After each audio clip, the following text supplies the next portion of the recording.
Hello guys, तो स्वागत है सिविक्स के एक और लेक्चर में। और आज हम लोग बात करने वाले हैं इस सिविक्स का चैप्टर 1 जिसका नाम है पावर शेयरिंग। तो इस चैप्टर को बहुत अच्छी तरीके से समझते हैं।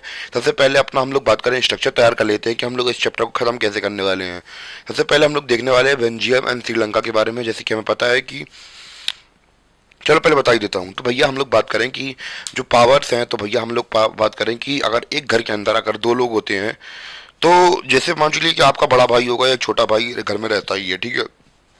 तो आपने देखा होगा कि बड़ा भाई के पास अगर ज़्यादा पावर आती है, क्योंकि आपका भाई ज़्यादा बड़ा होता है, अब वो तीन चार टपली देता है। पहले तो घर में रिसोर्सेज देखो भैया लिमिटेड है, यानी कि घर में टीवी देखो एक ही है। अब रिमोट को लेकर लड़ाई तो होनी होनी है, जो पक्का ही पक्का है। तो मेरे साथ भी होता था कि बचपन में जो बड़े भाई साहब होते थे वो क्या करते थे, बड़े भाई साहब जनरली क्या करते हैं कि छोटे बच्चों को देखना होता है डोकोमोन, बड़े भैया को देखनी होती मूवी। इच्छा तो हो रही है भैया यार मूवी देखनी, हमें डोकोमोन देखना है।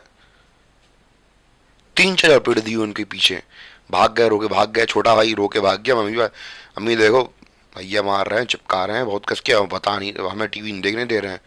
अम्मी आएंगी समझाएंगी, नहीं करो। तो कभी कभी ये होता है कि जो पावर होती है कभी कभी किसी के पास ज़्यादा होती है, किसी के पास कम होती है। तो इसलिए पावर शेयरिंग, यानी कि बड़े भाई की पावर और छोटे भाई की पावर बराबर होनी चाहिए, तभी जाके बैलेंसिंग हो पाएगा कुछ। वरना फिर भैया हर बार बड़ा भाई चिपका चिपका के मारेगा और छोटा भाई पिटता रहेगा, जो कि जनरली होता है। पर कंट्रीज केस में ऐसा नहीं होना चाहिए, मान के चलते हैं, ठीक है। तो हम लोग बात करेंगे बेल्जियम और श्रीलंका की, इन दोनों कंट्रीज की एथनिक पोजीशन के बारे में बात करेंगे, और कैसे कैसे यहाँ पे सिचुएशन थी, कौन कौन सी यहाँ पे पॉपुलेशन थी, उनकी एथनिक कंपोजिशन देखेंगे कि यहाँ किस प्रकार के लोग रहते थे और क्या क्या रहते थे। उन सब चीज़ों के बारे में हम लोग डिस्कस करेंगे, और कैसे कैसे उनके बीच में हम लोग बात करें, जो यहाँ के लोग थे उनके बीच में पावर शेयरिंग हुई, उन सब चीज़ों के बारे में बहुत अच्छी तरीके से समझेंगे, ठीक है। फिर देखेंगे हम लोग मेजोरिटिज्म इन श्रीलंका। तो मेजोरिटिज्म क्या होता है, जो लोग मतलब ज़्यादा होते हैं, तो वो जो लोग ज़्यादा संख्या में, जैसे हम लोग बात करें कि एक कमरे में 8 लोग लाल शर्ट पहने हैं और 2 लोग नीली शर्ट पहने हैं, तो जो लोग 8 शर्ट पहने हैं तो वो लोग कैसे हैं कहलाएंगे, तो वो लोग मेजोरिटी में होंगे। तो मेजोरिटिज्म ये होता है। तो भैया जो 8 लोग हैं, तो भैया अगर वो कह देंगे हमें टीवी देखनी है, तो भैया देखनी है, 2 लोग नहीं मुंह चला पाएंगे, तो भैया मेजोरिटिज्म होता है वो। तो कहाँ पे देखने को मिलता है, हमें श्रीलंका में देखने को मिलता है। क्लियर। तो इसके बारे में बात करेंगे। फिर हम लोग बात करेंगे एकोमोडेशन इन बेल्जियम के बारे में। और इस चैप्टर की जो फिलोसफी या मोरल से रिलेटेड चीज़ है कि इस चैप्टर की हम लोग फिलोसफी मतलब इस वाले टॉपिक के अंदर पढ़ेंगे, by power sharing is desirable, यानी कि क्यों हम लोग ऊपर से हम लोगों ने एग्जाम्पल समझ लिया, फैक्चुअल डेटा समझेंगे, पर लिटरली हम लोग बात करें इस चैप्टर का मीनिंग हम लोगों को इसी पार्ट में मिलने वाला है कि हमें जो पावर शेयरिंग है वो क्यों करनी चाहिए। फिर इसके बाद हम लोग बात करेंगे फॉर्म्स ऑफ पावर शेयरिंग के अलग अलग फॉर्म्स कैसी कैसी होती हैं पावर शेयरिंग। तो इस प्रकार हम लोग अपना जो चैप्टर है वो मतलब चैप्टर है वो कंप्लीट करेंगे। तो होगा कुछ नहीं, इस चैप्टर में हम लोग बात करने वाले हैं बेल्जियम की। बेल्जियम के अंदर 2 ग्रुप्स रहेंगे, वो आपस में टकराएंगे और उनके बीच में कॉन्फ्लिक्ट्स होंगे। और फिर हम लोग बात करें कि श्रीलंका के बारे में बताया जाएगा, श्रीलंका के अंदर कैसे अलग अलग ग्रुप्स के लोग होंगे, उनकी अलग अलग लैंग्वेज होगी, या फिर हम लोग बात करें कल्चर होगा, तो ये आपस में टकराव करेंगे। और फिर हमें इस वजह से एग्जाम्पल देके ये समझाया जाएगा कि जो पावर शेयरिंग है वो क्यों जरूरी है। क्योंकि ये भैया अगर हमें क्लास नहीं चाहिए सोसाइटी के अंदर, या फिर लड़ाई झगड़ा नहीं चाहिए अलग अलग सोसाइटी मतलब सोसाइटी के लोगों के बीच में, तो फिर हमारे लिए यही अच्छा है कि हम लोग क्या करें, पावर शेयरिंग करें, तभी हमारी सोसाइटी अच्छे से वर्क कर पाएगी। अन्यथा हमारी सोसाइटी के अंदर क्या होते रहेंगे, अन्यथा हमारी सोसाइटी के अंदर क्लासेस होते रहेंगे और लड़ाई झगड़े बढ़ते रहेंगे। तो यही इस चैप्टर में क्रक्स है और कुछ नहीं है। तो स्टार्ट करते हैं अपना चैप्टर। बिना किसी देरी की समरी देनी थी मुझे, तो दे दी मैंने, जिससे कि आप लोग भड़बड़ाए ना, आई मीन टेंशन में ना लें। तो सबसे पहले हम लोग बात करेंगे एथनिक कंपोजिशन ऑफ बेल्जियम। तो सबसे पहले हम लोग बात करने वाले हैं कि एथनिक कंपोजिशन ऑफ बेल्जियम में हम लोग सबसे पहले मतलब वहाँ के लोगों के बारे में हम लोग जान लेते हैं पहले, फिर उसकी हम लोग पॉपुलेशन और प्रॉब्लम्स के बारे में समझते हैं। तो एथनिक का मतलब एक्चुअली हम लोग इस तरह से निकाल सकते हैं कि एथनिक का मतलब क्या होता है, कि लोगों का डिवीजन किया जाए एज अ कल्चरल डिवीजन, यानी कि लोग कल्चर के बेसिस पर डिवाइड किया जाए। कि जैसे कि हम लोग बात करें एथनिसिटी नहीं होती है, जैसे कि हम लोग लोग बात करें एक ग्रुप बना दिया जाता है। जैसे हम लोग बात करें कि हिंदू धर्म के लोग हैं, मुस्लिम धर्म के लोग हैं, तो हम लोग बात करें या फिर एक रीजन को लेकर हो सकती है, जैसे कि यूपी वाले हैं हम, तो जैसे इंडिया और बांग्लादेश का निकल जाए, आदमी पहुंच जाए अमेरिका, तो भैया वहाँ पे दोनों लोग मिलेंगे तो भैया वो कहेंगे हाँ हम लोग एशियन कल्चर के हैं। तो फिर एक तरीके से एथनिसिटी डेवलप होती है दोनों के बीच में। तो एथनिक कंपोजिशन क्या है कि वहाँ पे कौन कौन से शेयर्ड कल्चर, मतलब अलग अलग कल्चर के लोग रहते हैं बेल्जियम के अंदर, उसको समझ लेते हैं। तो अगर हम लोग बात करें कि जो 59% हैं लोग हैं जो बेल्जियम के अंदर, वो कहाँ रहते हैं, फ्लेमिश रीजन में रहते हैं। और बोलते कौन सी लैंग्वेज है, डच लैंग्वेज बोलते हैं। कौन सी लैंग्वेज बोलते हैं, डच लैंग्वेज बोलते हैं।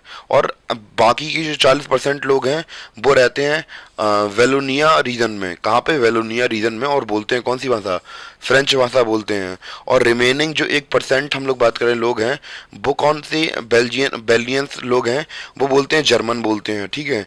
और हम लोग बात करें इसकी जो कैपिटल सिटी है वो कौन है, ब्रुसेल्स है। ब्रुसेल्स कैपिटल सिटी क्या है, ब्रुसेल्स। और हम लोग बात करें कि जो भी मेन काम होते हैं तो वो तो मेन सिटी के अंदर होते हैं। उधर की कंपोजिशन क्या है, यहाँ पे 80% लोग क्या बोलते हैं, फ्रेंच बोलते हैं। और 20% लोग क्या बोलते हैं, 20% लोग डच बोलते हैं, डच स्पीकिंग पीपल हैं। और हमारे लिए इंपॉर्टेंट बात ये हो जाती है कि सबसे ज़्यादा इंपॉर्टेंट चीज़ ये होती है कि आपको स्टैटिक डेटा अगर पूछा है एग्जाम्स में, बोर्ड्स के एग्जाम्स में, तो यही चीज़ आएगी कि एथनिक कंपोजिशन पूछी जाती है ज़्यादा से ज़्यादा एग्जाम के अंदर। तो आपको एथनिक कंपोजिशन तो अप्रॉक्स पता होनी चाहिए। तो एथनिक कंपोजिशन के अंदर हमने क्या देखा कि यहाँ के जो 59% लोग हैं वो क्या बोलते हैं, डच लैंग्वेज बोलते हैं। और पूरी कंट्री की बात चल रही है। और 40% लोग क्या बोलते हैं, फ्रेंच बोलते हैं। और बाकी के 1% लोग क्या बोलते हैं, जर्मन बोलते हैं। और अगर हम लोग बात करें कैपिटल सिटी की, तो वहाँ पे हम लोग बात करें 80% पीपल फ्रेंच बोलते हैं और 20% लोग क्या बोलते हैं, डच बोलते हैं, ठीक है। तो इस प्रकार से हमने कंपोजिशन देखी। और हम लोग बात करें कि ऐसा क्यों होता है, ऐसा भी समझ लेते हैं। आई थिंक पहले आप लोग नोट कर लीजिए, जिससे कि मुझे एरेज करने में बहुत दुख ना हो, क्योंकि काफ़ी मेहनत से लिखना पड़ता है ये सारी चीज़ें। मैं जूम भी कर देता हूँ जिससे कि आपको दिक्कत ना हो। तो आप लोग जल्दी से इसका स्क्रीनशॉट ले लीजिए, फिर मैं आपको आगे बता दूं कि भैया ये लोग फ्रेंच और रशियन क्यों बोलते हैं, मतलब फ्रेंच और डच क्यों बोलते हैं।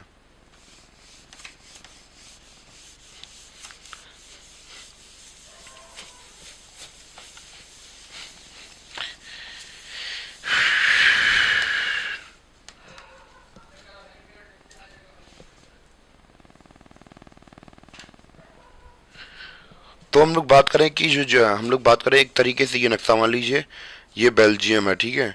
इसके नीचे है फ्रांस, ठीक है। यहाँ है जर्मनी और यहाँ है नीदरलैंड, ठीक है। तो अब हम लोग बात करें नीदरलैंड के लोग क्या बोलते हैं, डच बोलते हैं।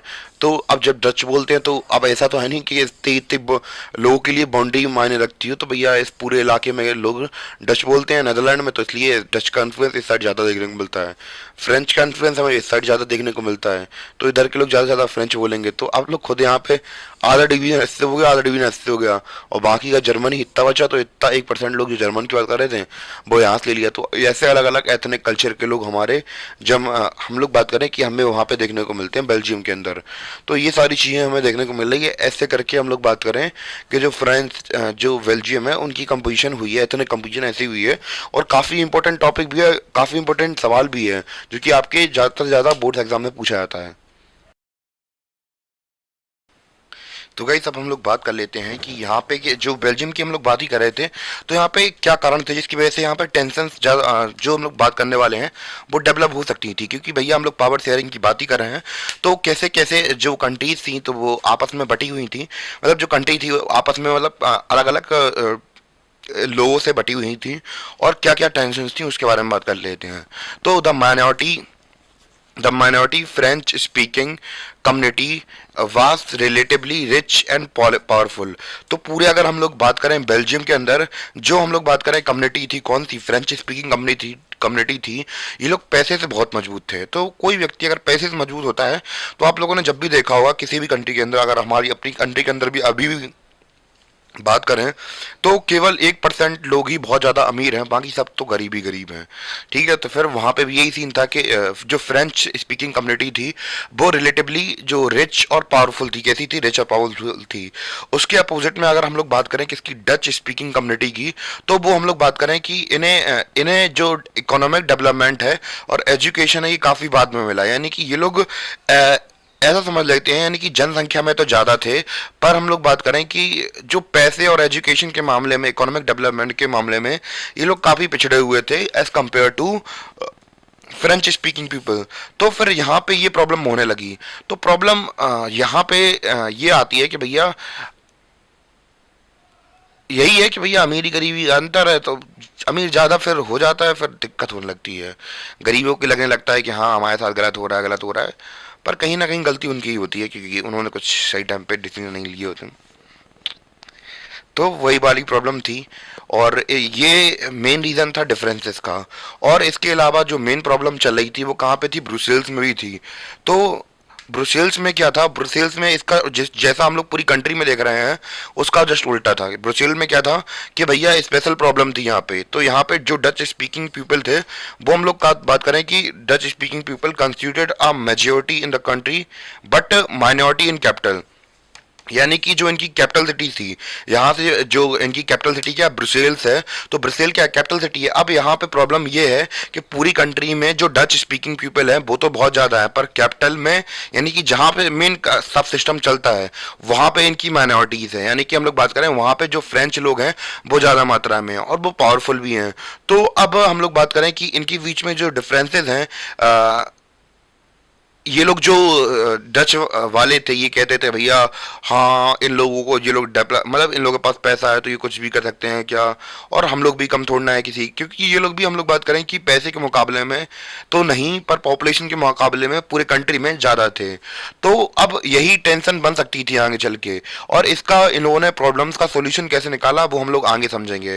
पर आई थिंक रीज़न तो समझ में आ ही गया होगा आपको कि क्या रीज़न था कि इन दो कम्युनिटीज़ के बीच में काफ़ी ज़्यादा प्रॉब्लम्स चल रही थी, प्रॉब्लम्स हमें देखने को मिल रही थी। क्लियर? तो जो रीज़न था वो तो आई थिंक आपको समझ में आ गया होगा कि क्या रीज़न था जिसकी वजह से इन जो कंट्रीज थी वहाँ पे इन लोगों को काफ़ी ज़्यादा प्रॉब्लम्स फेस करने को मिल रही थी। क्लियर? तो गाइस अभी तक हम लोगों ने प्रॉब्लम समझ ली कहाँ की, बेल्जियम की। अब समझ लेते हैं अपने पड़ोसी की, जहाँ की इसका नाम है श्रीलंका। तो श्रीलंका के अंदर एथनिक कंपोजिशन पढ़ लेते हैं कि एग्जाम्स वगैरह में इनका डायरेक्टली पूछ लेते हैं एथनिक कंपोजिशन बताइए।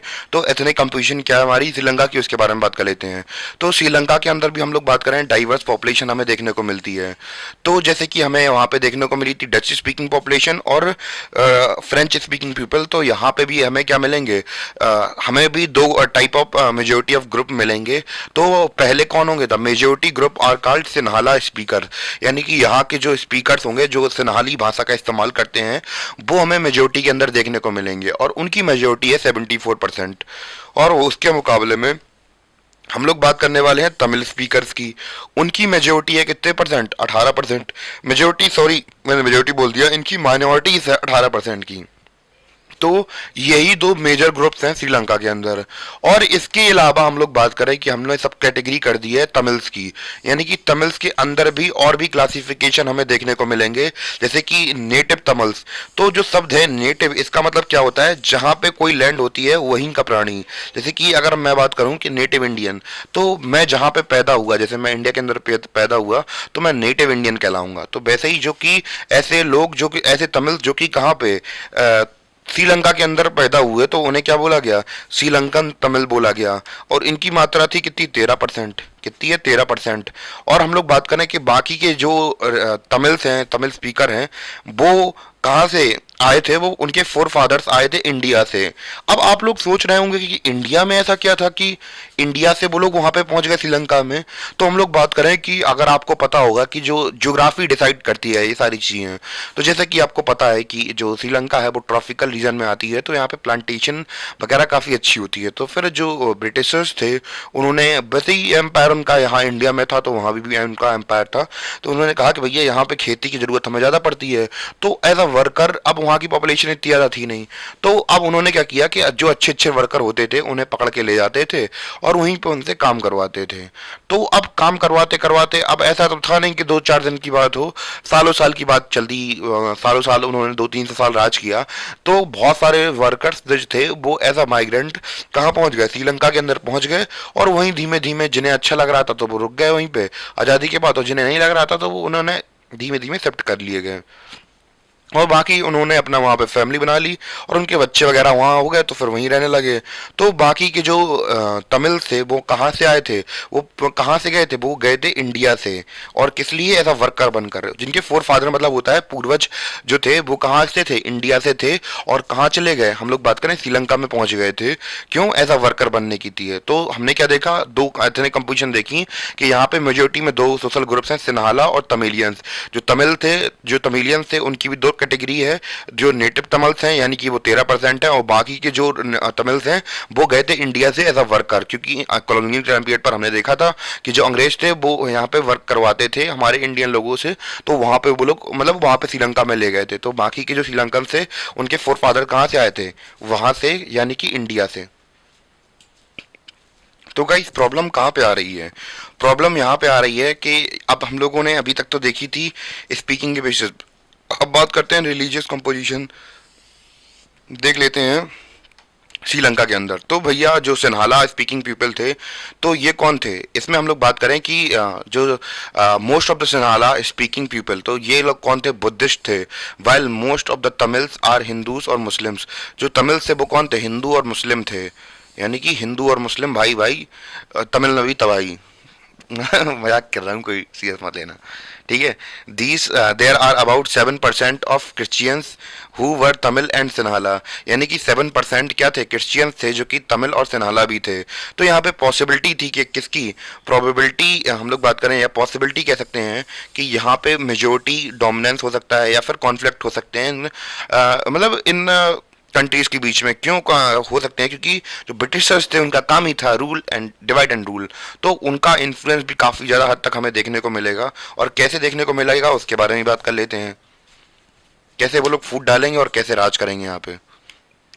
तो गाइस अब हम लोग समझते हैं कि मेन समरी क्या है चैप्टर की, इसके बारे में थोड़ा बहुत डिस्कशन कर लेते हैं। तो हमारा बेसिकली चैप्टर ये है कि इस दो पार्ट में डिवाइड होगा कि इसमें हम लोग श्रीलंका और बेल्जियम के बारे में बात करने वाले हैं। और हमें ये बताया जाएगा इस चैप्टर के अंदर कि बेल्जियम के अंदर जो पावर्स थी वो शेयर कर ली गई थी, तो फिर वहाँ पे कॉन्फ्लिक्ट वगैरह नहीं हुए। और हम लोग बात करेंगे श्रीलंका की, और जहाँ पे इन्होंने अडॉप्ट किया किसका, मैरिज मेजोरिटिज्म का कॉन्सेप्ट इस्तेमाल किया इन्होंने। और मतलब जिनकी सरकार, जिनकी जनसंख्या ज़्यादा थी और उनको पावर मिल गई। तो इससे हुआ क्या, जो माइनॉरिटीज थी उन्होंने कॉन्फ्लिक्ट कर दिया। और हम लोग बात करें कि जो कॉन्फ्लिक्ट हो गया माइनॉरिटीज और मेजोरिटी के बीच में, तो यहाँ पे कॉन्फ्लिक्ट देखने को मिले। तो ये चैप्टर में हमें बेसिकली यही समझाया गया कि अगर हम लोग पावर शेयर करेंगे तो क्या फ्रूटफुल साइंस मिलेंगे, और अगर हम लोग बात करें पावर शेयरिंग नहीं करेंगे तो हमें क्या क्या कॉन्सिक्वेंसेस देखने मिलते हैं। जैसे कि अगर हम लोग पावर शेयरिंग कर रहे थे तो वहां पे हमने क्या देखा, वहां पे हमने देखा कि बहुत ज़्यादा पावर कॉन्फ्लिक्ट नहीं होते हैं जहाँ पे अगर पावर शेयरिंग होती है। और श्रीलंका कॉन्सेप्ट में हम लोग देखेंगे कि कैसे कैसे अगर हम लोग पावर शेयर नहीं करते हैं तो हमें क्या क्या कॉन्सिक्वेंसेस देखने पड़ेंगे। तो इसी दो एग्जाम्पल की मदद से हमें ये पूरा चैप्टर समझाया जा चुका है, और मतलब समझाएंगे हम लोग और भी। और बस यही है कि केवल अगर पावर शेयर करोगे तो फिर वो बेल्जियम का सीन बन जाएगा, और नहीं करोगे तो फिर श्रीलंका का सीन बन जाएगा, वही है यहाँ पे। तो श्रीलंका को इंडिपेंडेंस मिली किसमें, 1948 में मिली। कब मिली, 1948 में मिली। अब जब इसे आज़ादी मिली गई थी 1948 में, और इसके बाद हम लोगों ने क्या देखा, 1948 में इन्हें आज़ादी मिल गई। और इससे एक साल पहले हमें मिली थी। तो हम पे एक रूल कौन कर रहा था, ब्रिटिशर्स रूल कर रहे थे। और फिर क्या हुआ, बाद में हमें क्या कर दिया गया, छोड़ दिया गया अंग्रेजों के द्वारा। मतलब एक तरीके से अब उनके ऊपर भी वॉर की सिचुएशन पड़ रही थी और नेशनलिस्टिक मूवमेंट चल ही रहे थे, तो इसलिए उन्हें छोड़ना पड़ा। तो इन्हें आज़ादी मिल गई थी, श्रीलंका को आज़ादी मिल गई थी किसे, 1948 में। और मेजोरिटी किसे मिली, सिन्हालास को मिली। तो भैया की पॉपुलेशन तो ज़्यादा थी, पर ध्यान रखने वाली बात है कि अंग्रेज राज कैसे करते थे, इसके बारे में थोड़ी बहुत चर्चा कर लेते हैं हम लोग थोड़ी बहुत। तो मेजोरिटिज्म के जो डिवाइड एंड रूल की उनकी पॉलिसी ये थी, तो वो लोग एक कम्युनिटी को सपोर्ट करते थे। और जब आप किसी एक व्यक्ति, दो में से एक व्यक्ति को सपोर्ट कर देंगे, तो जो दूसरी कम्युनिटी है, जो छोटा है, मतलब एक बड़ा भाई छोटा भाई होता है, तो बड़े भाई को अगर आप सपोर्ट करते हैं तो छोटे भाई के मन में जलन उठने लगती है, भाई यार इसी को सब कुछ मिल रहा है, यार इसी को सब कुछ मिल रहा है, हम तो कुछ कर ही नहीं रहे। तो उसके मन में एक द्वेष भावना आ जाती है, तो वो धीमे धीमे करके या तो फिर तो लड़ने लगता है, या फिर दूसरा छोड़ के चला जाता है कि भैया हमें नहीं रहना, अब मेरा मन नहीं है कुछ भी करने का। तो फिर यही सीन था कि भैया जो हम लोग बात करें कि जो ब्रिटिशर्स थे वो किसे सपोर्ट करते थे, तमिलियंस को सपोर्ट करते थे, और वो सिन्हालास को सपोर्ट नहीं करते थे। तो फिर एक तरीके से सिन्हालास ने ज़्यादा कंट्रीब्यूट किया किसकी प्रति, गवर्नमेंट के, मतलब गवर्नमेंट को हटाने में उन लोगों की। South for secure dominance over the government by virtue of their majority. तो भैया इन्होंने क्या की, मेजोरिटी ले ली, क्योंकि भैया पॉपुलेशन में ज़्यादा थे ही। तो अंग्रेज अंग्रेज किसे पैट्रोनाइज करते थे भैया, उनकी एक ही पॉलिसी थी कि एक कम्युनिटी को सपोर्ट कर दो और दूसरी अपने आप ऑफेंड हो जाएगी। तो ये लोग तमिलियंस को सपोर्ट करते थे और इनके प्रति मन में बुरे ख्याल आने लगे, किसके लिए, तमिलियंस के लिए।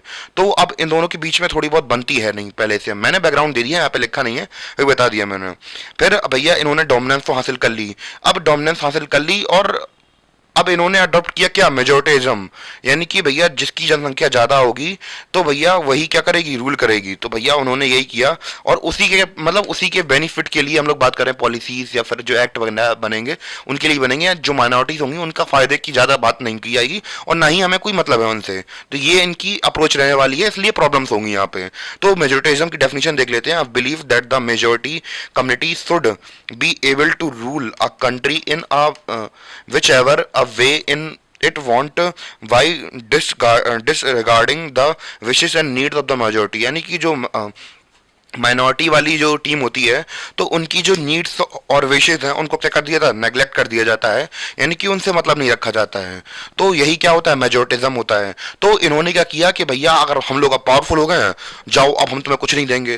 तो भैया रहते तो वो लोग थे ना, अब उन्हें थोड़ा ना पता था कि अंग्रेज हमें क्या कर रहे हैं, बेवकूफ काट रहे हैं हम लोगों का। तो उन्होंने तो भैया झगड़ा करा दिया। वही झगड़ा सेम इंडिया में हुआ भाई साहब, इंडिया पाकिस्तान का बंटवारा इसी यही लीड था 1905 में कि लॉर्ड कर्जन ने क्या किया, बंटवारा कर दिया और यही भेदभाव हुआ। और इसी वजह से हम लोग बात करें बांग्लादेश, पाकिस्तान, जाने कितने सारे नेशन बन गए इसी चक्कर में, फालतू के चक्कर में। और यूनिटी बना के रखते यार, देश कहाँ से कहाँ पहुंच जाता, हम भी कहाँ से कहाँ पहुंच जाते। सिस्टम अच्छा होता तो मज़ा आ जाता, हमें भी मज़ा आता। पॉपुलेशन थोड़ी डिस्ट्रीब्यूट हो जाती आसपास के इलाके में, हमें भी अच्छा लगता। पर क्या ही कर सकते हैं, जो भी है जैसा भी है, किस्मत है अपनी, ठीक है। तो गाइस हम लोग श्रीलंका के बारे में बात ही कर रहे थे। तो वहाँ पे जो नालास पीपल थे वो लोग क्या कर रहे थे, अपना डोमिनेंस दिखाना चाहते थे तमिलियंस को, क्योंकि काफ़ी लंबे समय तक अंग्रेजों ने सपोर्ट किया था तमिलियंस को और उनकी तो पॉलिसी थी डिवाइड एंड रूल करने की। और अब हम लोग बात करने वाले हैं कौन से ऐसे तरीके थे जिसके थ्रू जो मेजोरिटिज्म है वो सिन्हालास ने अपनाए, यानी कि कौन से ऐसे स्टेप्स लिए जिसकी तहत उन्होंने जो मेजोरिटिज्म की जो थ्योरी अपनाई थी उसको स्टेब्लिश किया, कहाँ पे, श्रीलंका के अंदर। उसके बारे में बात करते हैं। तो उन कदमों के बारे में हम लोग चर्चा करेंगे जो कि कदम सिन्हालास ने लिए, किसके खिलाफ, तमिलियंस के खिलाफ। तो सबसे पहले इन्होंने सुप्रीमेसी को स्टेब्लिश करने के लिए कौन कौन से कदम उठाए। सबसे पहला कदम उठाया 1956 में। 1956 में इन्होंने एक एक्ट पास किया जिसमें रिकॉग्नाइज किया गया सिन्हाला को as a only official language. तो बात ध्यान रखने वाली ये है, ओनली ऑफिशियल, यानी कि यही एक ऑफिशियल लैंग्वेज है। तमिलियंस के लिए कोई लैंग्वेज का कोई खासियत नहीं है। और भैया तमिलियंस भी लाइक, और तमिलियंस से एक बात करें कि जो अपनी लैंग्वेज को लेकर बहुत प्राइड लेते हैं, और उनकी अब तुम लैंग्वेज ले रहे हो और उन्हें ऑफिशियल लैंग्वेज नहीं बना रहे हो, ऐसे देख रहे हैं। तो भाई सही नहीं किया यार आपने यार हमारे साथ, छोड़ेंगे नहीं। तो ऐसा कॉन्फ्लिक्ट हमें वॉर भी देखने को मिलेगी, सिविल वॉर हो जाएगी यहाँ पे। तो यही होता है अगर आप पावर शेयर नहीं करते हैं। तो 10 डिसरिगार्डिंग तमिल, तो तमिल की कोई इज्जत नहीं कर रहे थे ये लोग, अपनी सिन्हाला को ऑफिशियल लैंग्वेज बना दिया। और क्या क्या कदम उठाए उसके बारे में बात कर लेते हैं। The government followed preferential policies that favoured Sinhala applicant, sorry applicants for university position and government job. तो भैया यूनिवर्सिटी में अगर आपको पोजीशन चाहिए, मतलब यूनिवर्सिटी में एडमिशन चाहिए या गवर्नमेंट जॉब चाहिए, तब भी सिन्हाला वी लाइक, हम लोग मेजोरिटी में भाई, जो चाहे वो करेंगे। हमारे बेटे पढ़ेंगे यूनिवर्सिटीज़ में और हमारे बेटे ही गवर्नमेंट जॉब करेंगे, तुम्हारे कोई कुछ नहीं करने वाला, ना तुम लोग कुछ कर पाओगे। तमिलियंस तमिलियंस भी लाइक, अच्छा अच्छा ऐसे बात है, हम भी बेटा कर्फ्यू लगा देंगे पूरे शहर में, घंटा बजाते रहना, मतलब मजाक की तरफ से कह रहा। तो बस यही है कि गवर्नमेंट पोजीशन फिक्स कर दी गई, गवर्नमेंट जॉब फिक्स कर दी गई। और जो यूनिवर्सिटीज़ वगैरह थी उनके ऊपर भी, मतलब जो यूनिवर्सिटीज़ वगैरह थी उनमें सीट्स किसके लिए, सिन्हालिया किसके लिए फेवर करती थी, और गवर्नमेंट जॉब्स भी सिन्हाला को ही फेवर करती थी, जो तमिलनाडु से उन्हें फेवर नहीं किया जाता था। और new constitution stipulated that the state shall protect and foster Buddhism. तो भैया जैसे कि हमें पता था कि वो जो बुद्धिज्म था वो फॉलो किया जाता था किसके द्वारा, जो बुद्धिज्म था वो फॉलो किया जाता था सिन्हालास के थ्रू, यानी कि जो सिन्हालास वगैरह थे वो उसे क्या करते थे, मतलब फॉलो करते थे। इसलिए हम लोग बात करें जो तमिलियंस थे, वो कह रहे हैं अरे तुमने यार धर्म को, अब मैं अपने धर्म को प्रोटेक्ट कर रहा हूँ, हमारे धर्म को प्रोटेक्ट नहीं करोगे। तो भैया कोई भी गवर्नमेंट हो, तो जो वैसे कोई भी गवर्नमेंट होती है तो यही करती है कि भैया किसी भी देश के अंदर अगर माइनॉरिटीज होती हैं उन्हें फेवर किया जाता है। पर यहाँ में क्या देखने को मिल रहा कि सिन्हाला अपने आप को फेवर कर रहे हैं। एक तो पहले से जनरल कैटेगरी में तो होना चाहिए ना, एक तो जनरल कैटेगरी में थे, ठीक है, और ऊपर से तुम इसमें भी अब फेवर ले रहे हो, तो फिर मेजोरिटी जो मतलब जो फेवर होते हैं वो किसे दिए जाते हैं, माइनॉरिटीज को, कि वो अच्छी तरीके से डेवलप कर सके अपने आप को।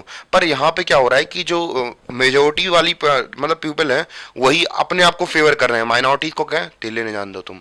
तो ये कुछ स्टेप्स थे जिसके थ्रू जो सिन्हालास थे उन्होंने अपने आप को या फिर अपनी सुप्रीमेसी को क्या किया था, स्टेब्लिश किया था। आई थिंक क्लियर हो गया होगा आपको अब। तो गाइस अब प्रॉब्लम क्या आ रही थी, प्रॉब्लम ये हुई कि इम्पैक्ट क्या पड़ा। तो जब आप किसी को तमाचा मार दें और फिर बाद में रिएक्शन चेक करें तो फिर रिएक्शन बहुत गंदा आता है। तो बस वही सीन देखने को मिल रहा था कि जो सिन्हालास थे उन्होंने अपनी सुप्रीमेसी तो भैया इस्टेब्लिश कर दी। तो जब सुप्रीमेसी आपने इस्टेब्लिश कर दी तो भैया सामने वाली पार्टी शांत थोड़ी ना बैठेगी। तो सामने वाली पार्टी के अंदर कुछ बहुत बुरी फीलिंग तो आएगी, ऑब्वियस सी बात है। कोई भी हो, किसी के साथ आप अगर बुरा करें या फिर उसे जो जो उसका अधिकार है वो ना मिले तो आप फीलिंग अपोज तो करेंगे करेंगे।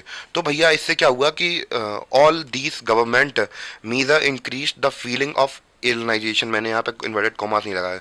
तो फीलिंग ऑफ एलियनाइजेशन का मतलब क्या होता है कि जब आप, जैसे कि मान चले कि एलियन क्या होता है, आपको पता होगा कि एलियन मतलब होता है कि परग्रही, यानी कि जो हमारे हमारे लैंड का नहीं है। तो वैसे ही अब जो तमिलियंस थे उन्हें फील हो रहा था कि क्या फील हो रहा था कि हम लोग अब यहाँ के वासी नहीं हैं, ये लोग इतना गंदा बर्ताव कर रहे हैं यार। हम लोग ऐसा तो है नहीं कि भैया हम लोग कहीं विदेश से आए हों, यहीं नेटिव वाले थे वो तो भैया यही कह रहे थे कि हम तो यहीं पैदा हुए हैं, तुम यार हमारे साथ ये बर्ताव क्यों किया तुमने। अब काहे की देखो यार, इनकी भी गलती, तमिलियंस की भी कोई गलती नहीं थी वैसे तो, ये तो अंग्रेजों का किया धरा था, तो इनकी कोई गलती थी नहीं। पर अब जो सिन्हालास थे वो तो अपनी सुप्रीमेसी को स्टेब्लिश कर ही रहे थे। तो अब इसके तहत हुआ ये कि भैया इनके अंदर फीलिंग ऑफ एलियनाइजेशन, यानी कि इन्हें ऐसा फील करवाने लगे ये लोग, या फिर होने लगा फील कि भैया ये लोग कोई इंसान नहीं है, ये लोग यहाँ के वासी नहीं है, ये लोग विदेश से आए हैं। ऐसा ये लोग फील करा रहे थे, मतलब एलियन वाली फीलिंग करवा रहे थे इन्हें। तो ये वाला सीन था। तो इससे इनके बीच में एलियनाइजेशन की फीलिंग जैसे डेवलप होने लगी। कहाँ किनके बीच में, श्रीलंकन तमिल के बीच में, ठीक है। They felt that the Buddhist Sinhala leaders were never sensitive to their language and culture. तो भैया इनको यही लगने लगा, ऑब्वियस सी बात है, सही भी लग रहा था एक तरीके से, कि इन्हें लग रहा था कि जो बुद्धिस्ट लीडर हैं या फिर जो बुद्धिस्ट कल्चर के लोग हैं, ये लोग सिन्हाला लोग अब क्योंकि मेजोरिटी में आ गए हैं, तो ये हमारी लैंग्वेज या फिर हमारे कल्चर को क्यों ही प्रमोट करेंगे। ऑब्वियस सी बात है, क्यों ही प्रमोट करें हम लोग। अब भैया जब हमने मेजोरिटिज्म अपनाया है, हमें तुम्हारी कोई चिंता नहीं है, तो हम तुम्हारा कल्चर तुम्हारी लैंग्वेज क्यों प्रमोट करें। गवर्नमेंट हमारी, ज़्यादा लोग हम हैं, तो हम तुम्हें क्यों प्रमोट करें। तो अब सवाल आना कोई नई बात नहीं थी, लाजमी था ये तो उनके मन में आना। दे felt that the constitution and the government policies denied them equal political rights. तो भैया वो समझ गए थे कि जो गवर्नमेंट है और जो कॉन्स्टिट्यूशन बना है तो ये हमें कभी भी equal right, equal political rights नहीं देगा, यानी कि ना ही हमें सरकार बनाने देगा, ना ही हमें कभी उठने देगा। तो अब ये इनके विचार में आ रहा है। तो धीमे धीमे आप लोग क्या देख रहे हैं, तो इनकी कुछ पॉलिसीज ऐसी इनके मन में अहित कर रही हैं कि अब ये तैयार हो जाएंगे लड़ने के लिए, अपने अधिकार के लिए लड़ना बुरी बात नहीं होती है, पर मार काट पे नहीं उतरा करो, बस बाकी सब ठीक चलता रहता है। बस अब ये लोग क्या करेंगे, धीमे धीमे अब इनके और कुछ स्टेप्स देखेंगे जिसकी वजह से और ज़्यादा परेशान होंगे तमिलियंस हमारे, और फिर क्या करेंगे, अपनी विद्रोह की कुल्हाड़ी उठाएंगे। तो भाई और कौन कौन से इनके इम्पैक्ट पड़ रहे थे लोगों के ऊपर, जो हमारे श्रीलंकन तमिल से, discriminated against them in getting jobs and other opportunities and ignore their interest. तो ऑब्वियस सी बात है, जब भी जहाँ भी उन्हें मौका मिलेगा तो उसी हिसाब से वो क्या करेंगे, उन्हें इग्नोर करेंगे और डिस्क्रिमिनेट करने की कोशिश करेंगे। तो यही एक नॉर्मल तरीका होता है किसी को बहुत बेइज्जत करने का। तो भैया बेइज्जती से हुआ क्या, as a result the relation between Sinhalas and Tamil communities strained over time. तो भैया धीमे धीमे उनके बीच में खटास होने लगी। तो अगर आप लोग इसको, मैं एक अच्छे से एग्जांपल से समझाता हूँ। अगर आप एक जॉइंट फैमिली के अंदर रहते हैं तो आप लोग देखते हैं कि जो कभी कभी हम लोग छोटे छोटे एक्शंस कर देते हैं फैमिली के अंदर, वो कभी कभी सही नहीं होते हैं। तो एक जॉइंट फैमिली के अंदर रहना बहुत क्रिटिकल हो जाता है। तो यही सिचुएशन बन जाती है वहाँ पे, अगर भैया कि आप हमेशा नीचे दिखाने की कोशिश करेंगे किसी को, तो फिर सामने वाला भी मौका नहीं छोड़ेगा। और बाद में क्या होगा, आपका जो परिवार की यूनिटी थी, आपके जो ग्रैंड पेरेंट्स आपको बचा के रखे हुए थे, वो ब्रेक हो जाएगी। तो ये ऐसा रिजल्ट हमें देखने को मिला। तो ये सारा क्या था, इम्पैक्ट था कि ड्यूरिंग द टाइम इन लोगों ने इतना डिस्क्रिमिनेट किया, तो धीमे धीमे ओवर द टाइम इनके बीच में क्या हुए, डिफरेंसेस पनपने लगे, और यही जो डिफरेंसेस थे वो क्या बनने लगे, अब वॉर में तब्दील हो। तो गाइस अब हम लोग बात करने वाले हैं रिएक्शन की। तो इम्पैक्ट मतलब, तो इम्पैक्ट पड़ा उनके ऊपर, असर क्या पड़ा, अब इसको लेकर प्रतिक्रियाएं क्या हुई। यानी कि अब जो अब सिन्हालास ने कर तो दिया था, अब इसका इम्पैक्ट भैया हमने देख लिया कि कैसे कैसे श्रीलंकन के ऊपर पड़ा, श्रीलंकन तमिलियंस के ऊपर पड़ा। और उसके बाद हम लोग बात करें कि अब रिएक्शन क्या था, किसका, रिएक्शंस ऑफ श्रीलंकन तमिल्स। तो श्रीलंकन तमिल का रिएक्शन क्या था उसके बारे में बात करते हैं। The Sri Lankan Tamils launched parties and struggles for the recognition of Tamil as an official language and for regional autonomy and equality of opportunity in securing educational and jobs, education and job. तो भैया अब basically इन्होंने क्या करना start कर दिया, अपनी political party establish करना स्टार्ट कर दी और स्ट्रगल स्टार्ट करना स्टार्ट कर दिया। मतलब स्ट्रगल स्टार्ट कर दिया कि भैया हमें भी राइट चाहिए, हमें भी जॉब चाहिए हैं, हमें भी इक्वल अपॉर्चुनिटी चाहिए। अगर भैया रीजनल ऑटोनॉमी का मतलब आपको नहीं पता, तो भैया यही है कि भैया अगर आपको पूरी कंट्री के ऊपर रूल करना हो तो कर लो, हमारे जो क्षेत्र है, पर्टिकुलरली हमारा क्षेत्र है, उसे दे दो। और अगर आपके मन में आ रहा होगा ये लोग अलग से कंट्री क्यों नहीं बना पा रहे, तो भैया कोई भी गवर्नमेंट हो तो वो कभी भी अपने देश का बंटवारा नहीं होने देती है, क्योंकि भैया अगर रीजनल चला जाएगा तो बहुत बड़ा प्रॉब्लम हो जाएगी। जैसे अगर इंडिया के अंदर बात करें तो बहुत सारे स्टेट्स क्या करते रहते, डिमांड करते रहते हैं कि हाँ हमें हमें रीजनल कंट्री दे दो, अलग से कंट्री दे दो। जैसे खालिस्तान का मुद्दा सुना होगा आपने, या फिर दूसरी नॉर्थ ईस्ट नागालैंड, आपने बहुत सारी चीज़ें सुनी होंगी। तो इसको लेकर कंट्री ये तो थोड़ा सीधे कह देगी कि भैया हम तुम्हें पूरी कंट्री दे दे रहे, अलग कर दो, अलग हो जाओ हमसे। कोई कंट्री अपने आप को कमजोर नहीं करती है। तो भैया इन्होंने भी कहा कि हम कमजोर नहीं करेंगे, रीजनल ऑटोनॉमी नहीं देंगे। और धीमे धीमे अब यहाँ पे जब वही है कि सास भी मजबूत, बहू भी मजबूत, तो फिर घर में कलेश तो होना ही है। तो भैया यहाँ भी कलेश होना शुरू हो गया। तो जो भैया ज़्यादा मेजोरिटी में थे वो भी कलेशी थे, और कम मेजोरिटी में थे वो भी कलेशी थे। अब कलेशी कलेशी मिलेंगे तो बात तो होना ही है। मजाक कर रहा हूँ, बुरा मत मानना है प्लीज़। कोई किसी के लिए मैं मतलब एक तरीके से मैं कह दूँ कि मैं किसी के लिए बुरा नहीं चाहता हूँ, बस हिस्ट्री को ऐसा इंजॉय वे में पढ़ाना चाहता हूँ। इससे ज़्यादा कुछ भी मेरा इंटरेस्ट नहीं है किसी को ऐड करने में। By 1980, several political organizations were formed demanding an independent Tamil alien in northern and eastern part of Sri Lanka. तो भैया ये लोग कहने लगे कि भैया हमारे लिए इंडिपेंडेंट स्टेट बना दो, मतलब पर्टिकुलरली हम लोग के लिए कि हम लोग यहाँ पे रूल कर सकें। जैसे कि आपको पता होगा कि जैसे तमिलनाडु, जैसे हम लोग बात करें ये श्रीलंका है, ठीक है, तो यहाँ पे इस वाले रीजन के अंदर हमें थोड़ा बहुत ऑटोनॉमी दे दो, ठीक है। तो ऐसे रीजन के अंदर हमें ऑटोनॉमी दे दो, ये लोग कह रहे थे। डिस्ट्रस्ट बढ़ता गया दो कम्युनिटीज़ के बीच में, और धीमे धीमे क्या होने लगा, सिविल वॉर की सिचुएशन बनने लगी। सिविल वॉर क्या होता है उसके बारे में अभी मैं डेफिनेशन बता दूंगा। यानी कि अब इनके बीच में बन नहीं रही थी और धीमे धीमे खून खराबा बहुत ज़्यादा होने लगा। तो अब खून खराबा होगा और कैसे कैसे होगा उसके बारे में बात करते हैं। तो सिविल वॉर की सिचुएशन बनने लगी थी यहाँ पे, कुल मिला के ये समझ लीजिए। क्लियर। तो वही सब अपन बात करते हैं कि कैसे कैसे अभी तक हम लोगों ने श्रीलंका का केस देख लिया था कि श्रीलंका में कैसे कॉन्फ्लिक्ट उठने लगे थे, कि वहाँ पे सिविल वॉर की सिचुएशन आ गई थी, कि वहाँ पे जो लोग थे वो आपस में लड़ने भिड़ने लगते हैं, तो उससे सिविल वॉर कहते हैं। तो वहाँ पे सिविल वॉर की सिचुएशन बनने लगी थी, और एक्चुअली वहाँ पे सिविल वॉर्स हुई भी, लोगों के बीच में झड़प होने लगी, खून मारा काटी होने लगी। तो इससे आप लोग क्या सीखे, इससे यही सीखे कि भैया अगर आप लोग पावर को शेयर नहीं करेंगे तो दंगा होना कन्फर्म है भाई साहब। तो फिर अब हम लोग बात करने वाले हैं बेल्जियम की। तो बेल्जियम ने कैसे कैसे प्रॉब्लम्स को सुलझाया उसके बारे में बात करते हैं। तो हम लोग बात करते हैं एकोमोडेशन ऑफ इन बेल्जियम। तो बेल्जियम में एकोमोडेशन कैसे कैसे हुआ उसके बारे में चर्चा करते हैं। तो Belgian readers took a different path. They recognized the existence of regional differences and cultural diversities. तो भैया ये जो वहाँ के लीडर्स थे बेल्जियम के, तो वो समझे कि यहाँ पे काफ़ी ज़्यादा प्रॉब्लम हो सकती है अगर हम लोग क्या करेंगे, अपनी जो डाइवर्सिटीज़ हैं इनको कंट्रोल नहीं, मतलब डाइवर्सिटी के साथ अच्छी तरीके से कोऑर्डिनेट नहीं कर पाएंगे तो फिर हमारे लिए बहुत ख़राब होगा।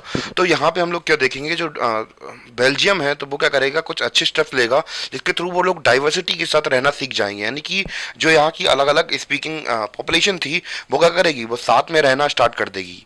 साथ में रहना इन द सेंस कि साथ में रहना स्टार्ट, घर में एक दूसरे के साथ नहीं रहेंगे, वो लोग ऐसे लॉस या पॉलिसीज लाएंगे जिसके थ्रू हम लोग बात करें उन लोगों के बीच में जैसे कि जो भी डिफरेंसेस हैं वो खत्म हो सकें। जैसे कि हम लोग बात करें गवर्नमेंट लेवल पर जो मेंबरशिप होती है पार्लियामेंट के ऊपर, तो वो बराबर बैठा देंगे, तो जैसे कि जो अपॉर्चुनिटीज़ हैं या फिर बिल वगैरह पास होंगे जॉब्स को लेकर, एजुकेशन को लेकर, वो बराबर मात्रा में हो। ऐसा नहीं हो कि किसी के बीच में डिफरेंसेस होंगे। तो अलग अलग स्टेट लेवल पर या हम लोग बात करें सेंट्रल लेवल पर जो अलग अलग गवर्नमेंट बनती है तो उनमें इक्वल रिप्रेजेंटेशन दे देंगे दोनों गवर्नमेंट को। तो जब दोनों लोगों के पास पॉलिटिकल राइट्स होंगे तो हम लोग बात करें जो पावर है वो अच्छी तरीके से शेयर होगी और जो भी पॉलिसीज बनेंगी वो सबके लिए बराबर हो जाएंगी। तो फिर एक तरीके से एक एग्जाम्पल सेट किया है बेल्जियम ने कि अगर आपके पास पावर होंगी, अगर आप मेजोरिटिज्म को फॉलो करेंगे, भले ही आपके पास पावर्स हों, पर मेजोरिटिज्म से कुछ नहीं हासिल नहीं होने वाला है।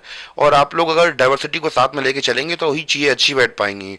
तो क्या क्या स्टेप्स लिए बेल्जियम ने अपने आप को अपने यहाँ पे कंट्री में, तो उसके बारे में चर्चा करते हैं अब हम लोग। अब तो गाइस अब हम लोग उन स्टेप्स के बारे में चर्चा कर लेते हैं जिनसे हम लोग बात करें बेल्जियम ने क्या किया अपने देश के अंदर इतनी भिन्नता होने के बावजूद भी पावर को शेयर किया, और कौन कौन से ऐसे स्टेप्स थे जिसकी वजह से वहाँ पे जो पावर शेयरिंग थी वो पॉसिबल हो सकी। उन मॉडल्स के बारे में हम लोग अब चर्चा करने वाले हैं जिसकी वजह से जो बेल्जियम थी वहाँ पे जो पावर शेयरिंग थी वो अच्छे तरीके से हो पाई, उसको समझते हैं अब। तो हम लोग बात करें कि बिटवीन 1970 से 1970 से लेकर 1993 तक उन्होंने अपना कॉन्स्टिट्यूशन क्या किया, अमेंड किया। अमेंड मतलब क्या होता है, कॉन्स्टिट्यूशन को सुधारना या फिर मॉडिफाई करना। Their constitution 4 times so as to work out an arrangement that would enable everyone to live together within a same country. तो उन्होंने अपने संविधान को क्या किया, अमेंड किया, यानी कि इसमें कॉन्स्टिट्यूशन अमेंडमेंट किए 1973 से लेकर 1993 तक, 1970 से लेकर 1993 तक, जिससे कि वहाँ के जो लोग हैं भले ही चाहे उनके अंदर एथनिक या फिर कल्चरल या फिर लिंग्विस्टिक डिफरेंसेस हो सकते थे, पर उसके अलावा वो लोग कुछ ऐसे मतलब वो यही चाहते थे कि कुछ ऐसे चेंजेस ला के, कॉन्स्टिट्यूशन के थ्रू चेंजेस ला के वो मतलब एक ऐसा कॉन्स्टिट्यूशन लाना चाहते थे जिसमें एक ऐसी ही सिचुएशन लाना चाहते थे जहाँ पे लोग क्या कर सकें, वहाँ पे एक साथ रह सकें, चाहे उनके अंदर जितनी भी डिफरेंसेस देखने को मिले, तो चाहे उनकी क्लास अलग हो, चाहे उनकी लैंग्वेज अलग हो। तो इसको लेकर उन्होंने ध्यान दिया और उन्होंने कहा कि भैया हम लोग ऐसी अरेंजमेंट बनाएंगे जिसमें कि सभी लोग, चाहे इनके बीच में डिफरेंसेस चाहे जितनी भी हो, हम लोग एक साथ रह सकें। Constitution prescribes that the number of Dutch and French speaking minister shall be in equal in central government. तो पहला स्टेप क्या लिया इन्होंने कि जो सेंट्रल गवर्नमेंट होगी, तो मैं आपको पहले ही बता दूं कि भैया 3 लेवल पर गवर्नमेंट चलती है। एक तो होती है सेंट्रल लेवल पर जो कि पूरी कंट्री को संभालती है, फिर दूसरी होती है स्टेट लेवल पर, और तीसरी होती है कम्युनिटी लेवल पर, जो यानी कि जो ब्लॉक्स जिलों में काम करती है। तो वैसे ही हम लोग बात करें यहाँ पे इन्होंने क्या कहा कि सेंट्रल लेवल पर जो गवर्नमेंट होगी तो उसमें हम लोग बात करें जो जो ग्रुप्स मेजोरिटी में थे उन्हें पावर दे दी गई। यानी कि हम लोग डिफरेंसेस देख रहे थे, यहाँ पे फ्रेंच और डच स्पीकर्स थे, तो इन दोनों को क्या मिले, जो फ्रेंच स्पीकिंग मिनिस्टर्स हैं और जो डच स्पीकिंग मिनिस्टर्स हैं, इनको इक्वल हम लोग बात करें राइट्स मिले कि या फिर हम लोग बात करें रिप्रेजेंटेशन मिले किसमें, गवर्नमेंट में। और thus no single community can make decision unilaterally, यानी कि इसके मतलब कहने का मतलब यही है कि कोई भी एक प्रकार की कम्युनिटी अपने लिए कानून ना बना सके। तो अगर रिप्रेजेंटेशन दोनों लोगों का बराबर होगा, अगर हम लोग बात करें गवर्नमेंट के अंदर, तो ऑब्वियस सी बात है कि वो दूसरों के लिए बुरा नहीं चाहेंगे। तो यानी कि बराबर का हक मिले भैया कानून बनाने के लिए। तो हमने क्या देखा, पहला हमने देखा कि 1970 से लेकर 1993 के बीच में उन्होंने अपना कॉन्स्टिट्यूशन को अमेंड किया, और उसमें इन्होंने 4 बार कॉन्स्टिट्यूशन को अमेंड किया। तो उन्होंने कुछ ऐसे कानून बनाए जिसके तहत हम लोग बात करें कि जो लोग थे वो साथ में रह सकें। और हम लोग बात करें कि जो डच और फ्रेंच स्पीकिंग मिनिस्टर थे वो इनकी सेंट्रल गवर्नमेंट के अंदर उनके पास बराबर की सीट्स हों। तो इन्होंने पहली चेंज तो ये किया अपने कॉन्स्टिट्यूशन के अंदर। और कौन कौन से चेंज किए इसके बारे में देखते हैं, पहले आप लोग इसकी नोट बना लिए। तो गई जैसे कि अभी हम लोगों ने बात की कि भैया उन्होंने केवल सेंट्रल लेवल पर ही चीज़ें नहीं की, उन्होंने जब 4 बार अपना कॉन्स्टिट्यूशन चेंज किया तो एक ही लेवल पर तो करेंगे नहीं, तो अलग अलग लेवल पर उन्होंने रीअरेंजमेंट की थी, जिससे कि हम लोग देख रहे थे कि कैसे कैसे सिचुएशन बनाई जा सकती हैं जिससे कि हम लोग कंफर्टेबली रह सकें। तो many powers of the central government have been giving to the state government, यानी कि जो सेंट्रल गवर्नमेंट की पावर्स थी वो किसे दी जा रही थी, स्टेट गवर्नमेंट को दी जा रही थी, two of the two reasons of the country. तो भैया मान चलिए एक भैया हम लोग बात करें, ये कंट्री है, ऊपर वाले रीजन को थोड़ी पावर दे दी, नीचे वाले रीजन को थोड़ी पावर दे दी, जिससे कि इन लोगों को ऑटोनॉमी फील हो सके और अच्छी तरीके से अपने यहाँ पे गवर्न कर सकें, ठीक है। The state government are not subordinate to the central government. तो भैया सबॉर्डिनेट नहीं थी भैया कि सेंट्रल गवर्नमेंट को कि भैया हम आपके अधीन ही हैं, तो हम लोग के पास भी रीजनल पावर्स हैं, हम लोग एंजॉय कर सकते हैं। यानी कि अगर इस रीजन के अंदर हम लोग बात करें इससे नहीं बनती है तो भैया जी अपने कानून बना सकते हैं अपने मतलब मन से। तो कुछ पावर्स दी गई थी, सेंट्रल गवर्नमेंट ने दी थी पावर। तो ये सीन चल रहा था, और भी फर्दर डेवलपमेंट हुए उनके बारे में बात करते हैं, और कैसे कैसे पावर डिस्ट्रीब्यूशन हुआ गवर्नमेंट्स के बीच में, उसके बारे में चर्चा करते हैं। तो कई जैसा कि हम लोग रिफॉर्म्स के बारे में बात कर रहे थे कि क्या कैसे कैसे वहाँ पे रिफॉर्म हुए थे, तो उसी में हम लोगों ने बात की थी ब्रुसेल्स के बारे में। तो ब्रुसेल्स की हम लोग बात करें, हम लोगों ने भी सेंट्रल लेवल पर और स्टेट लेवल पर तो बात कर ही ली थी, उसी के बेसिस पे हम लोग बात कर लेते हैं ब्रुसेल्स पे। तो ब्रुसेल्स वहाँ की कैपिटल है, have separate government in which both communities have equal representation. The French speaking people accepted equal representation in Brussels because Dutch speaking community है accepted equal representation in the central government। तो इसका तात्पर्य क्या है, तो उसको समझते हैं। तो जैसे कि हमें पता है कि तो यहाँ पे जैसे कि सबसे पहले हम लोग बात करें कि पूरे कंट्री के लेवल पर तो गवर्नमेंट चलती है, पर उसके बेसिस पे इंडिया पे भी जैसे कि हम लोग देखते हैं कि दिल्ली गवर्नमेंट अलग सीन चलता है उनका। तो उसी प्रकार हम लोग देखते हैं कि जब दिल्ली गवर्नमेंट की बात ही चल रही थी, तो जब दिल्ली गवर्नमेंट की बारे में बात चल ही रही है, तो वहाँ पे भी ब्रुसेल्स में भी सेम तौर पर ऐसा ही हुआ था कि वहाँ पे जो रिप्रेजेंटेशन है वो मतलब गवर्नमेंट वहाँ पे कंट्री सेंट्रल लेवल पर अलग चली थी, स्टेट लेवल पर अलग चली थी, और ब्रुसेल्स में गवर्नमेंट अलग थी। तो जैसा कि हमने पहले ही बात की थी कि जो ब्रुसेल्स था वहाँ पे जो फ्रेंच स्पीकिंग थे वो वहाँ पे मेजोरिटी में थे, यानी कि पूरे कंट्री के अंदर वो लोग माइनॉरिटी में थे, पर ब्रुसेल्स के अंदर फ्रेंच कहते मेजोरिटी के अंदर थे, पूरी कंट्री के अंदर माइनॉरिटी थे। पर हम लोग बात करें तो जो फ्रेंच स्पीकिंग पीपल थे उन्होंने इक्वल रिप्रेजेंटेशन इसलिए एक्सेप्ट कर लिया ब्रुसेल्स की गवर्नमेंट में, क्योंकि जो डच स्पीकिंग पीपल थे वो पूरी एंटायर कंट्री के अंदर कैसे थे, मेजोरिटी में थे, बस केवल माइनॉरिटी कहाँ पे थे, सेंट्रल गवर्नमेंट में। यानी कि हम लोग बात करें कैपिटल में माइनॉरिटी में थे। तो भैया जब उन्होंने कहा कि भैया आपने सेंट्रल लेवल पर हमें इतना बड़ा तोहफा दिया है, तो भैया स्टेट लेवल पर या फिर हम लोग बात करें सेंटर या कैपिटल पर हम तो आपको दे ही सकते हैं इतना। तो ऐसा उन्होंने भी क्या कर लिया, उनको मतलब इक्वल रिप्रेजेंटेशन दे दी किस पे, ब्रुसेल्स में, ठीक है। आई थिंक इतना क्लियर हो गया होगा, नहीं हुआ तो मैं फिर से बता देता हूँ आपको, ठीक है। तो हमने क्या देखा कि भैया ब्रुसेल्स थी, वहां पे क्या हुआ कि ब्रुसेल्स की खुद की अपनी एक गवर्नमेंट थी, यानी कि कंट्री लेवल पर तो अलग चल रही, कैपिटल पे भी एक गवर्नमेंट अलग चल रही है। वहां पे रिप्रेजेंटेशन, वहां पे पहले मैं एथनिक कंपोजिशन बता देता हूँ कि फ्रेंच स्पीकिंग वहां पे मेजोरिटी में थे, और जो हम लोग बात करें कि दूसरा ग्रुप था जो कि डच स्पीकिंग पीपल थे, तो वो माइनॉरिटी में थे। यानी कि हम लोग बात करें पूरी कंट्री में डच स्पीकिंग मेजोरिटी में है और फ्रेंच माइनॉरिटी में है, पर ब्रुसेल्स में जो वहाँ की कैपिटल है वहाँ पे उल्टा चलता है, यानी कि फ्रेंच स्पीकिंग पीपल पावर में थे और जो डच स्पीकिंग थे वो माइनॉरिटी में थे। तो फ्रेंच स्पीकिंग पीपल ने यानी कि ब्रुसेल्स के अंदर इक्वल रिप्रेजेंटेशन इसलिए मान ली क्योंकि जो डच स्पीकिंग पीपल ने पूरे एंटायर कंट्री के लेवल पर उन्होंने ये बात एक्सेप्ट कर ली है। तो यही लिखा है वहाँ पे। और इसके अलावा हम लोग बात करें community government is elected by the people belonging to one language community.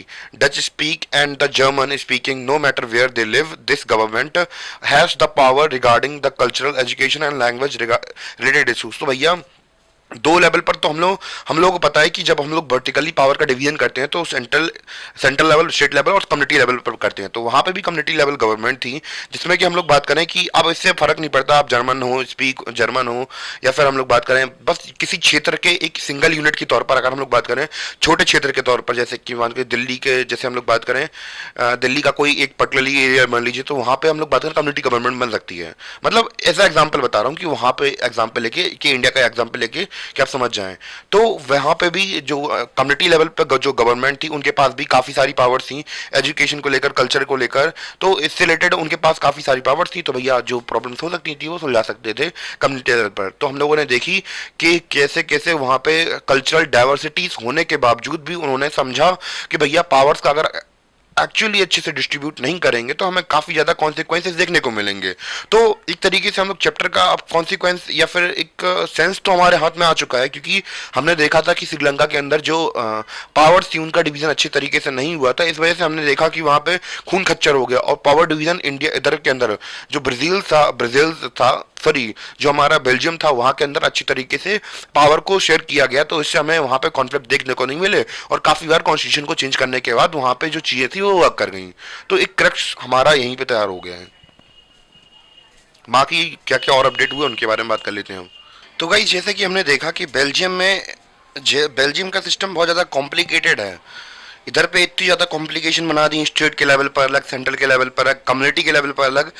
पर भले ही इन्होंने यहाँ पे जितनी भी जो कॉम्प्लेक्शंस रही हों, कॉम्प्लिकेशन रही हों, पर अरेंजमेंट इनका जो भी इन्होंने अरेंजमेंट बनाया है वो हमें बहुत अच्छा देखने को मिलता है। भले ही हम लोग बात करें कि श्रीलंका की, तो श्रीलंका में क्या हुआ कि श्रीलंका में हमें देखने को मिला कि हमें वहां पे प्रॉब्लम फेस करने को मिली। सिंपल उनका सिस्टम सीधा था कि हम लोग क्या करेंगे, मेजोरिटिज्म को अपनाएंगे, और जो पावर्स हैं वो केवल जो मेजोरिटी वाले लोग हैं उन्हें दे देंगे। तो उससे हमें देखने को क्या मिला कि वहां पे सिविल वॉर जैसी सिचुएशन बन गई, और वहां पे बहुत भयंकर मारा काटी हुई। तो इससे हमें क्या सीख मिली, यानी कि हमें ये सीख मिली कि भैया पावर भले ही तुम ज्यादा रख लो, पर भैया कलेश से नहीं बच पाओगे। तो भैया, और इन लोगों ने क्या सिस्टम बनाया, पावर भले ही हम लोग बात करें कम रखी, पर इन लोगों के पास हमें ये देखने को मिला कि भैया जो कलेश था उससे बच गए। और भैया अगर आप कलेश से बच रहे हैं तो बहुत बढ़िया जिंदगी है आपकी। तो इन्होंने बहुत भयंकर, बहुत बढ़िया काम किया।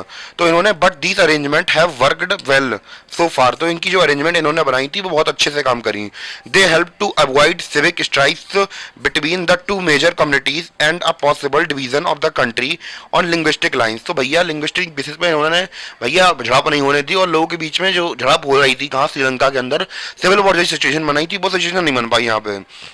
तो बहुत सारी जो कंट्रीज थी कहाँ की, यूरोप की, और उन्होंने क्या बनाया, उन्होंने यूरोपियन यूनियन बनाया। तो जैसे कि आप लोग जब यूपीएससी की तैयारी करेंगे तो आपको पता चलेगा कि दुनिया पे दुनिया की अलग अलग कंट्रीज साथ में आती हैं, ग्रुप्स बनाती हैं, और क्या करती हैं, अपने आपस का खुद का डेवलपमेंट करने के लिए एक ग्रुप बनाती हैं, जिसमें कि वो अपने आप को डेवलप करती हैं, और क्या बनाती हैं, ग्रुप बना के अपने आप को डेवलप करने की कोशिश करती हैं। तो वैसे ही एक ग्रुप है हमारा यूरोपियन यूनियन, यानी कि इसमें जो यूरोप की कुछ कंट्रीज हैं वो मिलकर क्या करती हैं, अपने आप को डेवलप करती हैं, पावरफुल बनाती हैं। तो उन्होंने जब ग्रुप बनाया तो उन्होंने सोचा कि भैया हम लोग इतनी अलग अलग कंट्रीज से आए हैं, तो हम लोग कहाँ पे अपना वो कैपिटल बनाएं। तो इन्होंने डिसाइड किया कि हम लोग कहाँ पे बनाते हैं, ब्रुसेल्स में बनाते हैं। तो इन्होंने ब्रुसेल को हेडक्वार्टर बनाया, क्यों, क्योंकि ये लोग। तो गाइस, अभी तक हम लोग बात कर रहे थे कि ये जो हमारे चैप्टर का डायरेक्शन जा रहा था, वो हम लोग बात कर रहे थे दो कंट्रीज के एग्जाम्पल की मदद से। हम लोग ये समझने की कोशिश कर रहे थे कि जो पावर शेयरिंग होती है वो क्यों इंपॉर्टेंट होती है, और अब हम लोग इसके अलग अलग रीजंस के बारे में बात करते हैं। जो कि जैसे कि कोई कहानी हम लोग सुनते हैं तो उसकी समरी भी तो होती है। तो एज अ समरी अब हम लोग बात करने वाले हैं किसके बारे में, हम लोग बात करते हैं मोरल रीजन क्या है और परसेंटेज रीजन क्या है, कि जो हम लोग बात करें पावर शेयरिंग जरूरी होता है। जो हम लोग बात करें परसेंडियल होता है, मतलब इसका मतलब क्या होता है कि समझदारी भरा, यानी कि पावर शेयरिंग करना समझदारी भरा डिसीजन कैसे हो सकता है। या फिर हम लोग बात करें मोरली पावर शेयरिंग क्यों जरूरी है, इसके बारे में बात करते हैं। तो दोनों के अलग अलग फैक्टों के बारे में बहुत डिटेल से डिस्कशन करेंगे। अभी तो भाई छोटे में लिखा है, और बल्कि और ब्रॉडर पर्सपेक्टिव से मैं आपको बताऊंगा। तो पावर शेयरिंग गुड इसलिए है क्योंकि भैया इट हेल्प करता है कि पॉसिबिलिटी कि भैया कॉन्फ्लिक्ट ना हो किसी सोशल ग्रुप्स के अंदर। तो चाहे जो भी कंट्री हो, तो भैया माइनॉरिटीज और मेजोरिटी तो हमें देखने को मिलती है, चाहे जो भी कंट्री हो, चाहे पाकिस्तान हो, चाहे अमेरिका हो, चाहे सऊदी अरेबिया हो, चाहे इंडिया हो, हर जगह पे आपको अलग अलग सोशल ग्रुप्स देखने को मिलेंगे। तो भैया उनके बीच में कॉन्फ्लिक्ट ना हो, इसलिए हम लोग बात करें कि उन्हें पावर शेयरिंग करना चाहिए। क्योंकि भैया वो अगर अपने आप को एलिनेटेड समझेंगे या फिर अलग समझेंगे, तो फिर कॉन्फ्लिक्ट होने की सिचुएशन तो ऑब्वियसली बात बन जाएगी। और मोरली हम लोग बात करें क्यों सही है, कि भैया पावर शेयरिंग हम लोग बात करें डेमोक्रेसी के लिए बहुत ज़्यादा अच्छा होता है। तो ये दो रीज़न हो सकते हैं हमारे, कि अगर आपको शॉर्ट में आ जाए तो आप लोग इस तरीके से लिख सकते हैं, अगर लॉन्ग में है तो मैं अभी आपको और डिटेल से समझाऊंगा कि कैसे कैसे हम लोग पावर को शेयर कर सकते हैं। तो उसमें हम लोग आपको प्रेसिडेंशियल और हम लोग बात करें मोरली दोनों के अलग अलग एग्जाम्पल देंगे, और समझाने की कोशिश करेंगे कि कैसे कैसे जो पावर शेयरिंग होती है वो इतनी ज़्यादा इंपॉर्टेंट होती है। ठीक है, आई थिंक इतना क्लियर हो गया, तो प्लीज़ इसको नोट बना लीजिए पहले आप, फिर आगे देखते हैं। आई थिंक इतना क्लियर हो गया होगा।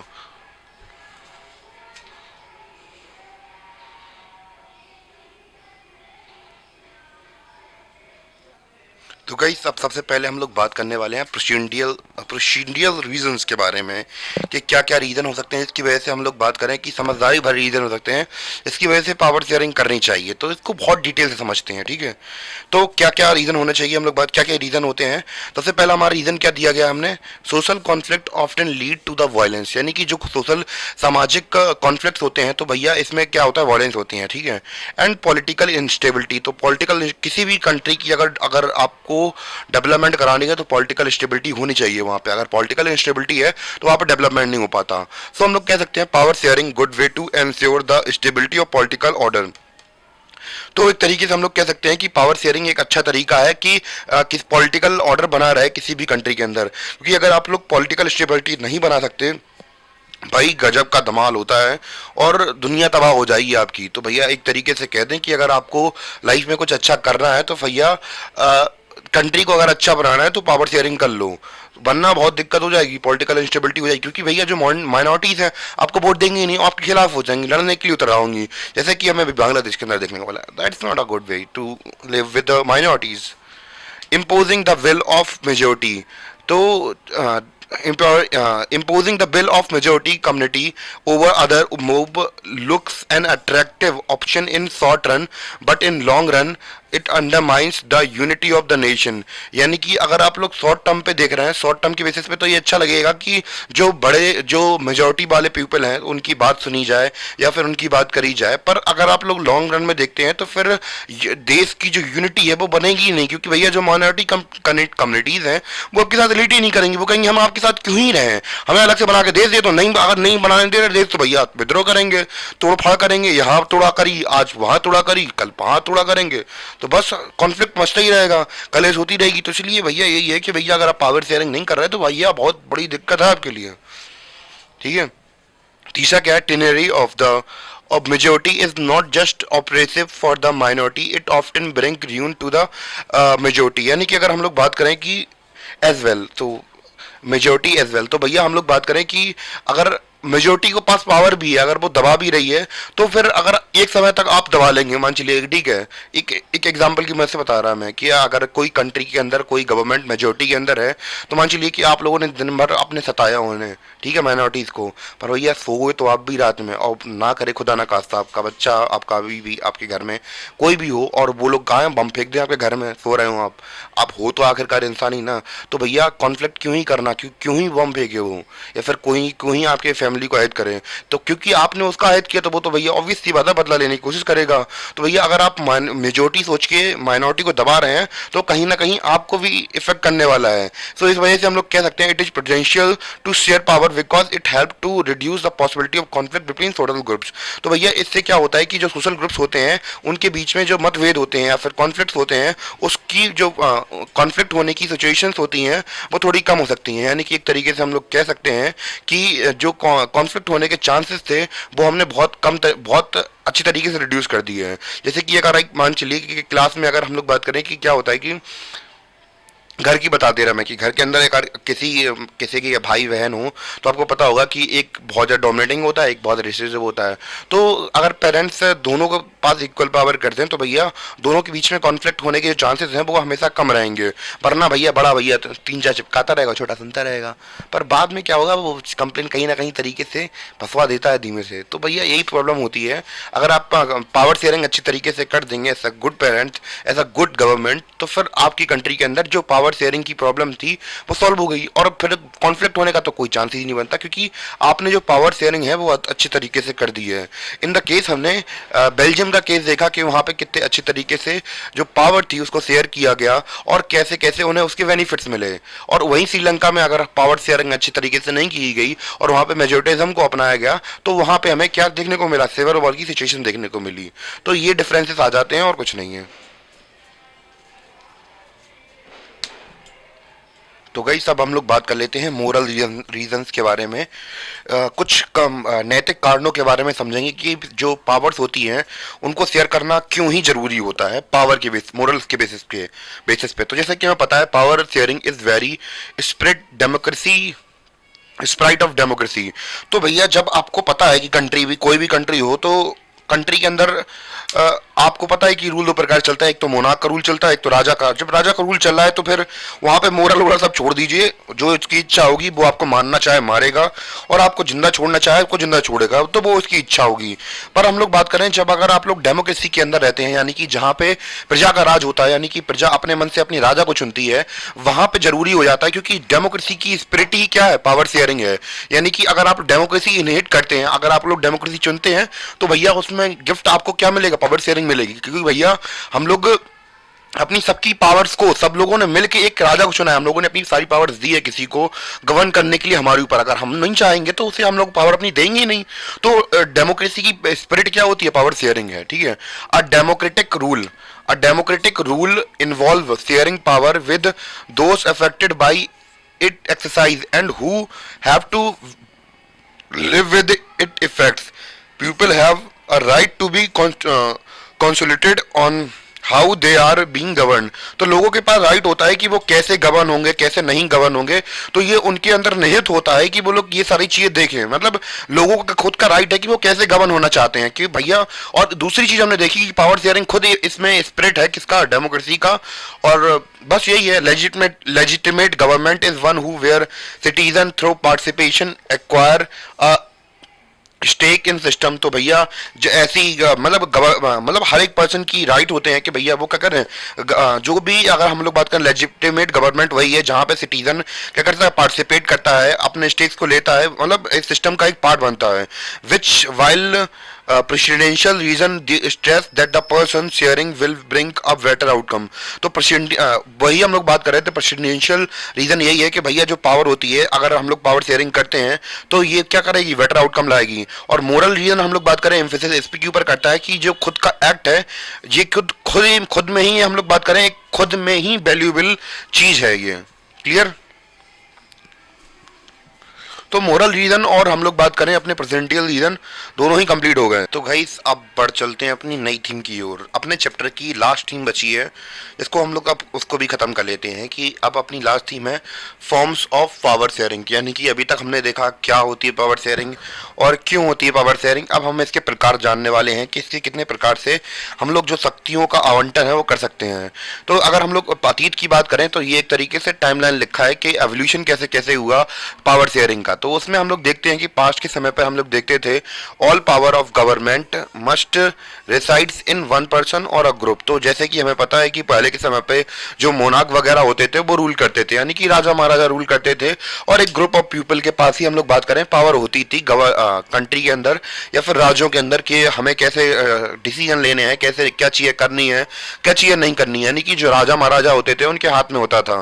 फिर धीमे धीमे एवोल्यूशन हुआ किसका, डेमोक्रेसी का इमरजेंस हुआ। और जैसे ही इमरजेंस हुआ किसका, डेमोक्रेसी का, तो पीपल क्या बन गया, सोर्स बन गया पॉलिटिकल पावर का। यानी कि जो अब शक्तियां थी वो किसके पास में थी, किसी एक पर्सन के हाथ में नहीं थी। यानी कि अब जो शक्तियां थी वो थी लोगों के हाथ में, यानी कि लोगों के पास खुद का डिसीजन लेने की पावर थी। Everyone has a voice in shaping of public policies. तो भैया हर किसी के पास थी कि पब्लिक पॉलिसीज के पास, मतलब पब्लिक पॉलिसीज को चेंज करने की पावर सबके पास में है। Political power should be distributed. तो जो पॉलिटिकल पावर है इसको डिस्ट्रीब्यूट होना चाहिए ग्रुप ऑफ पीपल के बीच में, इंस्टीट्यूशन के बीच में या फिर डिपार्टमेंट्स के बीच में। इससे की जो पावर है वो किसी एक पर्सन के हाथ में, एक पर्सन के हाथों कठपुतली बन के ना रह जाए। ठीक है, तो ये दोनों चीजें आपको समझ में आ गई होंगी। और अब हम लोग पावर शेयरिंग के बारे में डिस्कस करेंगे डिटेल से कि कैसे कैसे जो पावर शेयरिंग है वो होती है एक्चुअली। जैसे कि हम लोग बात करें कि वर्टिकल लेवल पर, हॉरिजॉन्टल लेवल पर कैसे कैसे पावर शेयरिंग होगी, उसके बारे में डिस्कशन करेंगे। क्लियर। अब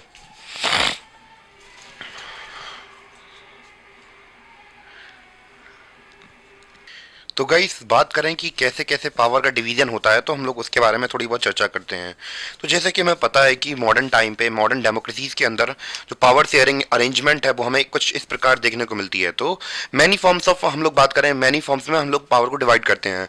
जैसे power sharing among different organs of government.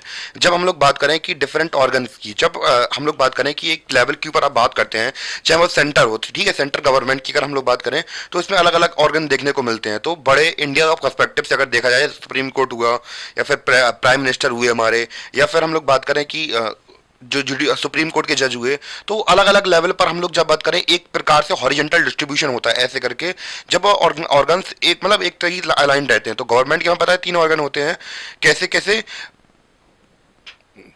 यहाँ पे साथ मैंने नाम नहीं लिखा है उनका। तो जैसे कि हम लोग बात करें कि हमें पता है कि गवर्नमेंट के 3 ऑर्गन होते हैं, लेजिस्लेटिव लेजिस्लेटिव जुडिशरी और लेजिस्लेटिव जुडिशरी और एग्जीक्यूटिव। तो मेरे दिमाग से थोड़ा निकल गया था, हाँ। तो इन ये 3 ऑर्गन्स हैं, तो भैया अब इन तीनों के बीच में जो पावर है वो इक्वली डिस्ट्रीब्यूट कर दी गई, किसी को कुछ मैटर दे दिया, किसी का कुछ मैटर दे दिया, किसी को कुछ मैटर दे दिया, ठीक है। तो और एक दूसरे को हम लोग बात करें ऐसा हमने सीक्वेंस कर दिया, अरेंज कर दिया कि एक दूसरे के ऊपर मतलब बैलेंस एक तरीके से बना कर रखें, चेक ऑफ बैलेंस बना के रखें, जिससे कि अगर कोई अनलिमिटेड पावर इस्तेमाल कर रहा है तो जाके इसको रोक सका है। जैसे कि अगर हम लोग बात करें कोई मंत्री कोई लेजिस्लेटिव कोई ऐसा कानून बना दे जिससे कि हम लोग बात करें जो फंडामेंटल राइट्स हैं वो अहत हो रहे हैं, तो फिर हमारी जो जुडिशरी है उसके पास पावर है कि अगर फंडामेंटल राइट्स को अगर आप वॉयलेट कर रहे हैं तो उनको जाके आप प्रोटेक्ट करेंगे। तो भैया जो जुडिशरी का काम है तो क्लियर ही है। तो अब भैया वो ऐसी कोई पॉलिसी बना ही नहीं पाएगा जिससे कि हम लोग बात करें एक फंडामेंटल राइट्स को वायलेट कर सकें, या फिर कोई ऐसे नहीं ले पाएगा जो कि जुडिशरी उसके ऊपर रोक नहीं लगा पाएगा। तो कहीं जुडिशरी कुछ ऐसी ब्राइब्स वगैरह लेते हुए ना पाया जाए, या कुछ अपनी गलत शक्तियों का इस्तेमाल लेकर कर सके, तो इसको लेकर जो हम लोग बात करें लेजिस्लेटिव है वो देखती है। तो अब ये अलग अलग लेवल पर हम लोग बात करें एक दूसरे को चेक एंड बैलेंस देने के लिए अगर हम लोग पावर को डिस्ट्रीब्यूट कर देते हैं तो प्रॉब्लम्स नहीं आती हैं। हॉरिजॉन्टल डिस्ट्रीब्यूशन ऑफ पावर क्या है? Such separation ensure that none of the organ, तो वही हमने ऑर्गन्स के बारे में बात की कि कैन एक्सरसाइज अल्टीमेट पावर्स। तो कोई भी जो हम लोग बात करें ऑर्गन है वो अल्टीमेट पावर का इस्तेमाल ना कर सके। Each organ check the other, तो हर एक ऑर्गन दूसरे ऑर्गन को चेक करता रहे कि भैया ये कोई एक्स्ट्रा पावर तो इस्तेमाल नहीं कर रहे हैं। तो इनका यही काम है कि देखना कि ये कोई मतलब शक्तियों का गलत इस्तेमाल तो ना करे। This result in balance of power among various institution, तो इसके तहत हम लोग बात करें कि जो पावर का डिस्ट्रीब्यूशन है वो अलग अलग ऑर्गन्स के अंदर हमें अलग अलग डिपार्टमेंट के अंदर हमें देखने को मिलता है। जैसे लेजिस्लेटिव जुडिशरी को देखती है, जुडिशरी एग्जीक्यूटिव को देखती है, और एग्जीक्यूटिव दोनों को देखती है, और मतलब एक दूसरे के ऊपर चेक एंड बैलेंस का काम बना के चलते हैं। तो इसलिए हम लोग बात करें इस सिस्टम को क्या कहता है? System of check and balance कहा जाता है इसे। यानी कि अब भैया ऐसा सिस्टम हमने तैयार कर दिया कि भैया कि अब किसी तीसरे व्यक्ति को दूर से देखने की जरूरत नहीं है कि हाँ ये कोई कर रहा है, तो एक दूसरे की शिकायत करते रहेंगे और इसी में हम लोग बात करें हमें न्याय मिल जाएगा, और हमारे जो सिस्टम्स हैं डेमोक्रेसी के वो अच्छी तरीके से वर्क करते रहेंगे, और बस यही सिस्टम हमारा चलता जाएगा और बस हमारा काम भी होता रहेगा। ठीक है, तो आई थिंक कितना हॉरिजेंटल डिस्ट्रीब्यूशन समझ में आ गया कि डिफरेंट ऑर्गन्स में हम लोग पावर को डिस्ट्रीब्यूट कर दें, और फिर उसको हम लोग बात करें एक दूसरे को चेक एंड बैलेंस बनाते रहेंगे, तो फिर पावर का मिसयूज भी नहीं होगा। तो बस यही था अपना। अब हम लोग बात करते हैं वर्टिकल पावर डिस्ट्रीब्यूशन। तो गाइस अब हम लोग बात करने वाले हैं vertical form of government power sharing. तो जैसे कि हम लोग बात करते हैं, अभी हम लोग बात कर रहे थे हॉरिजेंटल पावर शेयरिंग के बारे में बात की, अब हम लोग बात करने वाले हैं वर्टिकल पावर शेयरिंग। यानी कि अभी तक हम लोगों ने ऐसे बात की थी, अब हम लोग ऊपर से नीचे डालेंगे, ठीक है, गलत मत समझ लेना। तो हम लोग बात कर रहे हैं सेंट्रल गवर्नमेंट की। तो सेंट्रल गवर्नमेंट यानी कि अब डिफरेंट लेवल पर बांट रहे हैं। अभी तक हम लोग एक ऑर्गन के बीच में भी बांट रहे थे, अब डिफरेंट लेवल के ऊपर बांटेंगे। सेंट्रल से स्टेट पावर, सेंट्रल, स्टेट और लोकल में 3 पार्ट में हम लोग पावर को शेयर कर लेते हैं। तो इसे क्या बोलते हैं? इसे दूसरी भाषा में फेडरल गवर्नमेंट बोलते हैं, जिसे हम लोग अपने अगले चैप्टर में पढ़ने वाले हैं, ठीक है। फेडरल गवर्नमेंट बोलते हैं। इन federal power is shared between general government for the entire country and government at provincial and regional level। तो entire country मतलब पूरे इंडिया के लेवल पर, provincial मतलब स्टेट के लेवल पर, और regional मतलब कि डिस्ट्रिक्ट के लेवल पर, या फिर हम लोग बात करें जिला पंचायत वगैरह होती हैं, तो इन्हीं को क्या बोलते हैं? फेडरल डिवीजन ऑफ पावर बोलते हैं, फेडरल डिवीजन ऑफ पावर। यानी कि हम लोग बात करें कि आपने अभी अब प्रेजेंटली करंटली बता दूं कि भैया जहाँ पे हमारे मोदी जी बैठे हैं, यानी कि पूरे सेंट्रल में इनकी एक अलग से कैबिनेट होती है जो कि पूरी कंट्री को गवर्न करते हैं। तो वो होती है जैसे काउंसिल ऑफ मिनिस्टर्स बोलते हैं, पीएमओ बोलते हैं वैसे तो, ठीक है। और जैसे हम लोग बात करें प्राइम मिनिस्टर का ऑफिस हो गया जो, तो जब प्राइम मिनिस्टर क्या है? हेड है, तो वो सेंट्रल लेवल पर हेड है। फिर इसके नीचे हम लोग बात करें स्टेट के जो चीफ मिनिस्टर होते हैं, वो प्राइम मिनिस्टर हुआ, चीफ मिनिस्टर होता है स्टेट के लेवल पर, वो होते हैं प्रोविडेंशियल लेवल पर। जैसे उत्तर प्रदेश के योगी आदित्यनाथ हैं, अलग अलग स्टेट के अलग अलग मतलब अलग अलग लोग होते हैं। वैसे ही हम लोग बात करें लोकल लेवल पर, जैसे पंचायत हुआ, अर्बन एरियाज हुए तो फिर वहाँ पे म्यूनसिपैलिटीज चलती हैं, और लोकल एरियाज हुए तो वहाँ पे पंचायत चलती हैं। तो ऐसे करके जो पावर का डिवीजन होता है, और इसी को क्या बोलते हैं? फेडरल गवर्नमेंट बोलते हैं, या फिर इसे फेडरल डिवीजन ऑफ पावर बोलते हैं। आई थिंक क्लियर हो गया होगा कि जो वर्टिकल पावर शेयरिंग है वो कैसे होती है। तो वर्टिकल पावर शेयरिंग के अंदर हमने देखी कि अलग अलग लेवल ऑफ गवर्नमेंट में पावर बांटी जा रही है। ये हो गई पूरे इंडिया के लेवल पर, मैं एग्जाम्पल के तौर पर बता भी देता हूँ कि ये हो गई सेंट्रल गवर्नमेंट, सेंट्रल हो गई पूरे इंडिया के लिए, एक तरीके से इंडिया का एग्जांपल बता दे रहा हूँ। ये हो गई इंडिया के लिए, ये हो गई स्टेट्स के लिए, जैसे उत्तर प्रदेश, मध्य प्रदेश, मुंबई गुजरात वैसे हैं। और लोकल यानी कि ये अर्बन और रूरल दोनों के लिए चलती है। इसमें जैसे म्यूनसिपैलिटीज चलती हैं और इसमें चलती हैं पंचायत वगैरह, ठीक है। तो ऐसे करके जो वर्टिकल पावर शेयरिंग है वो ऐसे होती है। तो गाइस हम लोग अब बात कर लेते हैं तीसरे लेवल की। तीसरे लेवल पर कैसे हम लोग गवर्नमेंट को पावर बांटते हैं। तो जैसे कि हम लोग बात करें, पावर में be shared among different social groups. तो सोशल ग्रुप्स के बीच में भी हम लोग पावर्स को बांट सकते हैं। जैसे कि हम लोग बात करें महिलाएं हो गई या फिर किसी कोई माइनॉरिटीज हो गई, तो पर्टिकुलरली जैसे मुस्लिम्स हुए या फिर क्रिश्चियंस हुए या फिर हिंदूस हुए, तो अलग अलग कंट्रीज में अलग अलग सिचुएशन बनती हैं। देखो तो उसके हिसाब से उनको क्या दे दी जाती हैं, थोड़ी पावर्स दे दी जाती हैं। जैसे कम्युनिटी गवर्नमेंट बनाने का वही पावर हमें यहाँ पे बेल्जियम में देखने को मिलता है। सोशल ग्रुप्स, तो groups based on their basis of religion and language. तो कुछ भी रिलीजन के ऊपर दे दो, लैंग्वेज के दे दो। कोई जैसे तमिल स्पीकर हमने देखे थे श्रीलंका के अंदर, और जैसे कुछ रिलीजन को फॉलो करते हैं, जैसे क्रिश्चियंस हैं, हिंदूस हैं, उसी बेसिस पर सोशल ग्रुप्स के बीच में हम लोग बात करें पावर को शेयर कर दो। जैसे कम्युनिटी गवर्नमेंट के बारे में हम लोगों ने बात की थी कहाँ पे, बेल्जियम के अंदर। और गुड एग्जांपल है अरेंज इस प्रकार के अरेंजमेंट का। कुछ कंट्रीज क्या करती हैं, there are constitutional and legal arrangement. तो वो लोग कॉन्स्टिट्यूशनली और लीगल अरेंजमेंट ऐसा करती हैं जहाँ पे जो सोशली वीकर सेक्शन होते हैं, जैसे कि हम लोग बात करें इंडिया के अंदर जैन्स वगैरह हुए, या फिर हम लोग बात करें कि सोशल मतलब माइनॉरिटीज की बात करते हैं, तो जो लोग कम मात्रा में होते हैं, जैसे कि यहाँ पे श्रीलंका के अंदर हम लोगों ने बात की थी, वीकर सेक्शन होते हैं। जैसे वी लोग वीकर सेक्शन में नहीं आते हैं जैन, शायद मुस्लिम्स और एस से वाले से आते हैं, ठीक है।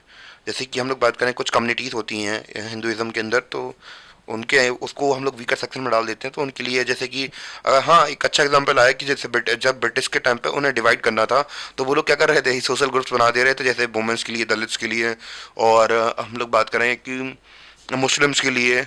और कैसे कैसे करके वो क्या कर रहे थे, अलग अलग ग्रुप्स को क्या दे पावर दे रहे थे, उनके लिए अलग अलग कॉन्स्टिट्यूंसी बना रहे थे, मतलब रिजर्व कॉन्स्टिट्यूंसीज बना रहे थे, जिसके तहत हम लोग बात करें उसी क्षेत्र में केवल उतने ही मतलब लोगों को वोटिंग राइट देने का अधिकार हो, और मतलब अधिकार हो, और वहाँ से बस केवल वही मतलब उसी का, जैसे कि अगर वुमेन की बात करें तो केवल उस इलाके के अंदर वुमेन ही खड़ी हो पाए, जिससे कि उनका रिप्रेजेंटेशन बढ़े। और जैसे कि हम लोग बात करें कि पार्लियामेंट में सीट वगैरह रिजर्व करवा देना उसके लिए, वुमेन्स के लिए, तो यही सारी चीज़ें होती हैं। और बस वही लिखा है, in some countries there are constitutional and legal arrangement whereby socially weaker section and womens are represented in the legal legislature and administration. तो एडमिनिस्ट्रेशन और लेजिस्लेचर में हम लोग बात करें उनका रिप्रेजेंटेशन हो सके। और रिजर्व, इन्हें क्या बोलते हैं, एग्जाम्पल है रिजर्व कॉन्स्टिट्यूंसीज। तो कुछ इलाकों में हम लोग बात करें जो कॉन्स्टिट्यूंसीज होती हैं उन्हें रिजर्व कर दिया जाए कि इस एरिया से केवल जो एससी कास्ट के लोग हैं तो वही खड़े होंगे, और कोई पर्टिकुलरली क्षेत्र दे देते हैं यहाँ से कहते हैं महिलाओं के लिए केवल यहाँ से महिलाएं खड़ी होंगी। तो फिर वही एग्जाम्पल है कम्युनिटी गवर्नमेंट का, ठीक है। आई थिंक क्लियर हो गया होगा आपको। अब एडवांटेज भी देख लेते हैं इसकी। तो गाइस अब हम लोग बात कर लेते हैं advantage of sharing power among different social group. तो भैया क्या एडवांटेज होता है जो अगर हम लोग पावर कर शेयर कर रहे हैं वो अलग अलग डिफरेंट सोशल ग्रुप्स में कर रहे हैं, इसका फायदा क्या है। तो भैया this type of arrangement in meant to give space in government and administration to diverse social groups who otherwise would feel an alienated from the government. यानी कि अगर एक घर है तो घर के अंदर अगर छोटे बच्चा, आप लोगों ने देखा होगा घर में कोई फंक्शन होता है, छोटे बच्चे कहते हैं भैया मैं काम करा दूं यार, हेल्प करा दूं, तो उन्हें लगता है यार अपना काम हो रहा है, तो वही आप लोग मार फटकार के भगा दो, जाओ खेलो जाके। तो उन्हें बुरा लगता है कि भैया कि अगर मैं फैमिली का हिस्सा हूं तो मैं भी तो पार्टिसिपेट कर सकता हूँ। तो फिर इसी इसी टाइप से हम लोग बात करें कि इस प्रकार के अरेंजमेंट भैया हम लोग बात करें उन्हें स्पेस देती है गवर्नमेंट में और एडमिनिस्ट्रेशन में अलग अलग सोशल ग्रुप्स को। क्योंकि अगर हम लोग ऐसा नहीं करेंगे तो उन्हें एलियनेटेड फील होगा, यानी कि वो लोग एलियन जैसा फील करेंगे गवर्नमेंट से, और वो सोचेंगे ये हमारे लिए है ही नहीं है, तो फिर भैया हम लोग कॉन्फ्लिक्ट करते हैं, फिर अलग हो जाते हैं। सीधी सीधी बात है। This method is use to give minorities communities a fair share of power. इसमें क्या की जाती है, फेयर शेयर ऑफ पावर दी जाती है, यानी कि उन्हें भी पावर दी जाती है जिससे कि उन्हें लग सके कि हाँ भैया हम भी आपका ही हिस्सा है, अभिन्न हिस्सा है, और हमें भी, हमारे पास भी पावर है, हमारे पास भी क्षमता है। और इससे कि जो एक तरीके से हम लोग बात करें कि एक शांति बनी रहती है ग्रुप ऑफ पीपल के अंदर, जिससे कि हम लोग बात करें वो लोग झगड़ा नहीं करते, लड़ते नहीं है जब उनके पास शेयरिंग पावर होगी। जैसे कि हम लोगों ने बेल्जियम के केस में देखा कि उन्होंने कैसे जो फ्रेंच स्पीकिंग थे और डच स्पीकिंग पीपल थे, इन्होंने कैसे अच्छी तरीके से पावर को शेयर किया और अच्छी तरीके से रहे। तो यही देख रहे हैं कि भैया उन्हें भी शेयर पावर, फेयर पावर मिला, और जिससे कि उन्हें भी अच्छा लग रहा था, अलग अलग, वो भी तो अलग अलग कम्युनिटी के ग्रुप के लोग थे ना, तो उन्हें भी अच्छा लग रहा था इन सब चीज़ों को देखकर। और उन्हें भी ऐसा लगा, चाहे हम लोग बात करें कि इंडिया के अंदर भी ऐसा देखने को मिलता है, चाहे वो हम लोग बात करें कोई भी कास्ट से आते हों, सबके लिए, वुमेन्स के लिए अलग रिजर्व सीट रहती हैं, मुस्लिम्स के लिए अलग रहती हैं, माइनॉरिटीज़ के लिए अलग रहती हैं, एससी के लिए अलग रहती हैं, एसटी के लिए अलग रहती हैं। तो सभी प्रकार के ग्रुप इंडिया के अंदर हमें भी देखने को मिलते हैं। तो गाइस अब अपना बस लास्ट टॉपिक बचा है कि भैया चौथा टाइप बचा है पावर शेयरिंग का, यानी कि अलग तरीके से जो पावर से अब हम लोग कहाँ कैसे डिवाइड कर सकते हैं। Power can be shared by political parties, यानी कि पॉलिटिकल पार्टीज के अंदर हम लोग पावर शेयर कर सकते हैं, प्रेशर ग्रुप्स के अंदर कर सकते हैं। अब भैया पॉलिटिकल पार्टी तो आपको पता होंगी, बीजेपी, कांग्रेस वगैरह तो ऐसे। और प्रेशर ग्रुप्स क्या होते हैं? प्रेशर ग्रुप्स होते हैं जैसे कि हम लोग बात करें कि प्रेशर ग्रुप्स, हाँ, जैसे फार्मरों के बारे में अभी 2023 में आपने सुना होगा कि उन लोगों ने हड़ताल कर दी थी, दिल्ली में हड़ताल कर दी थी। जैसे कि एक अगर कंपनी है बड़ी सी तो उसमें यूनियन वगैरह बना लेते हैं, यूनियन लीडर पुरानी मूवीज में आपने देखा होगा। और जैसे व्यापारी संगठन होता है, जैसे कि आप लोगों ने देखा होगा कि कोई भी किसी के फादर वगैरह, अगर हम लोग बात करें व्यापारी हैं, तो आप लोगों ने देखा होगा कि पापा मीटिंग वगैरह में जाते हैं, व्यापारियों की मीटिंग लगती है। तो बस वैसे ही हम लोग बात करें प्रेशर ग्रुप होता है। जैसे मान चलिए कि किसानों के, अगर किसानों को लेकर लॉ ऐसा बना जिसमें कि किसानों के लिए समस्या खड़ी हुई, मतलब उन्हें प्रॉब्लम हो रही होगी, तो वो अपनी बात तो जाहिर कर सकते हैं। तो ऐसे ग्रुप उन्हें ऐसे हेल्प करते हैं। मूवमेंट वगैरह भी, मूवमेंट वगैरह चलते हैं तो उनके पास भी पावर होनी चाहिए। जैसे कि हम लोग बात करें कि जब लोगों को प्रॉब्लम होती है तो वो मूवमेंट के थ्रू अपना दुख जाहिर कर सकते हैं और गवर्नमेंट से के सामने अपनी प्रॉब्लम रख सकते हैं सामने। डेमोक्रेसी के अंदर हम लोग बात करें, जो पॉलिटिकल पार्टीज होती हैं इनके बीच में क्या बना रहता है? कंपटीशन बना रहता है। अगर जो पॉलिटिकल पार्टीज के पास में अगर सब पावर शेयर होती है, सच कंपटीशन एंश्योर, तो इस प्रकार कंपटीशन होता है वो पावर को किसी भी एक हाथ में नहीं रहने देता है, यानी कि जो पावर है वो बढ़ती रहती है, घूमती रहती है। तो फिर इससे हम लोग बात करें करप्शन का चांसेस भी कम हो जाते हैं। Power is shared among different political parties that represent different ideologies and social groups. तो डिफरेंट पॉलिटिकल पार्टीज को हम लोग बात करते हैं पावर दे देते हैं, जिससे कि अलग अलग हम लोग बात करें आइडियोलॉजीज को भी हम लोग बात करें सोशली और को मतलब रिप्रेजेंट किया जाता है। जैसे कि हम लोग बात करें कि अगर सेंट्रल लेवल पर मान चलिए कि एक प्रकार की गवर्नमेंट आ गई, जैसे बीजेपी आ गई, तो स्टेट लेवल पर जरूरी नहीं कि भैया कि अगर बीजेपी ही आए तो कांग्रेस भी आ सकती है, फिर दूसरी पॉलिटिकल पार्टीज हैं वो आ सकती हैं। तो फिर हम लोग इस प्रकार से कह सकते हैं कि जो गवर्नमेंट होती हैं तो वो उनकी अलग अलग आइडियोलॉजीज दिख रही हैं। भले ही हम लोग बात करें नागालैंड के लोगों को नहीं जानता हूँ, पर उनकी जो गवर्नमेंट है तो वो उनकी स्टेट लेवल पर चलती है, तो वो अपनी आइडियोलॉजीज को रिप्रेजेंट करें अपने स्टेट के अंदर, तो उन्हें कोई प्रॉब्लम नहीं होने वाली है। तो अगर हम लोग पावर नहीं देते तो फिर वो कैसे अपनी आइडियोलॉजीज को रिप्रेजेंट कर पाते, अपने कल्चर को रिप्रेजेंट कर पाते? तो फिर हमने उन्हें छूट दी है ना, अलग अलग कम्युनिटी के अलग अलग लोगों को, चाहे हिंदू हो चाहे मुस्लिम हो, हर किसी को तो पावर दी है कि भैया कि अपने आप को एक्सप्रेस कर सको, अपने कल्चर को जिंदा रखो। एग्जाम्पल कोलिजन गवर्नमेंट बनती है, जैसे कि यार हम लोग अभी देखते हैं कि अभी गवर्नमेंट कोलिजन गवर्नमेंट ही है, अगर हम लोग बात करें सेंट्रल लेवल पर। तो बस वही है।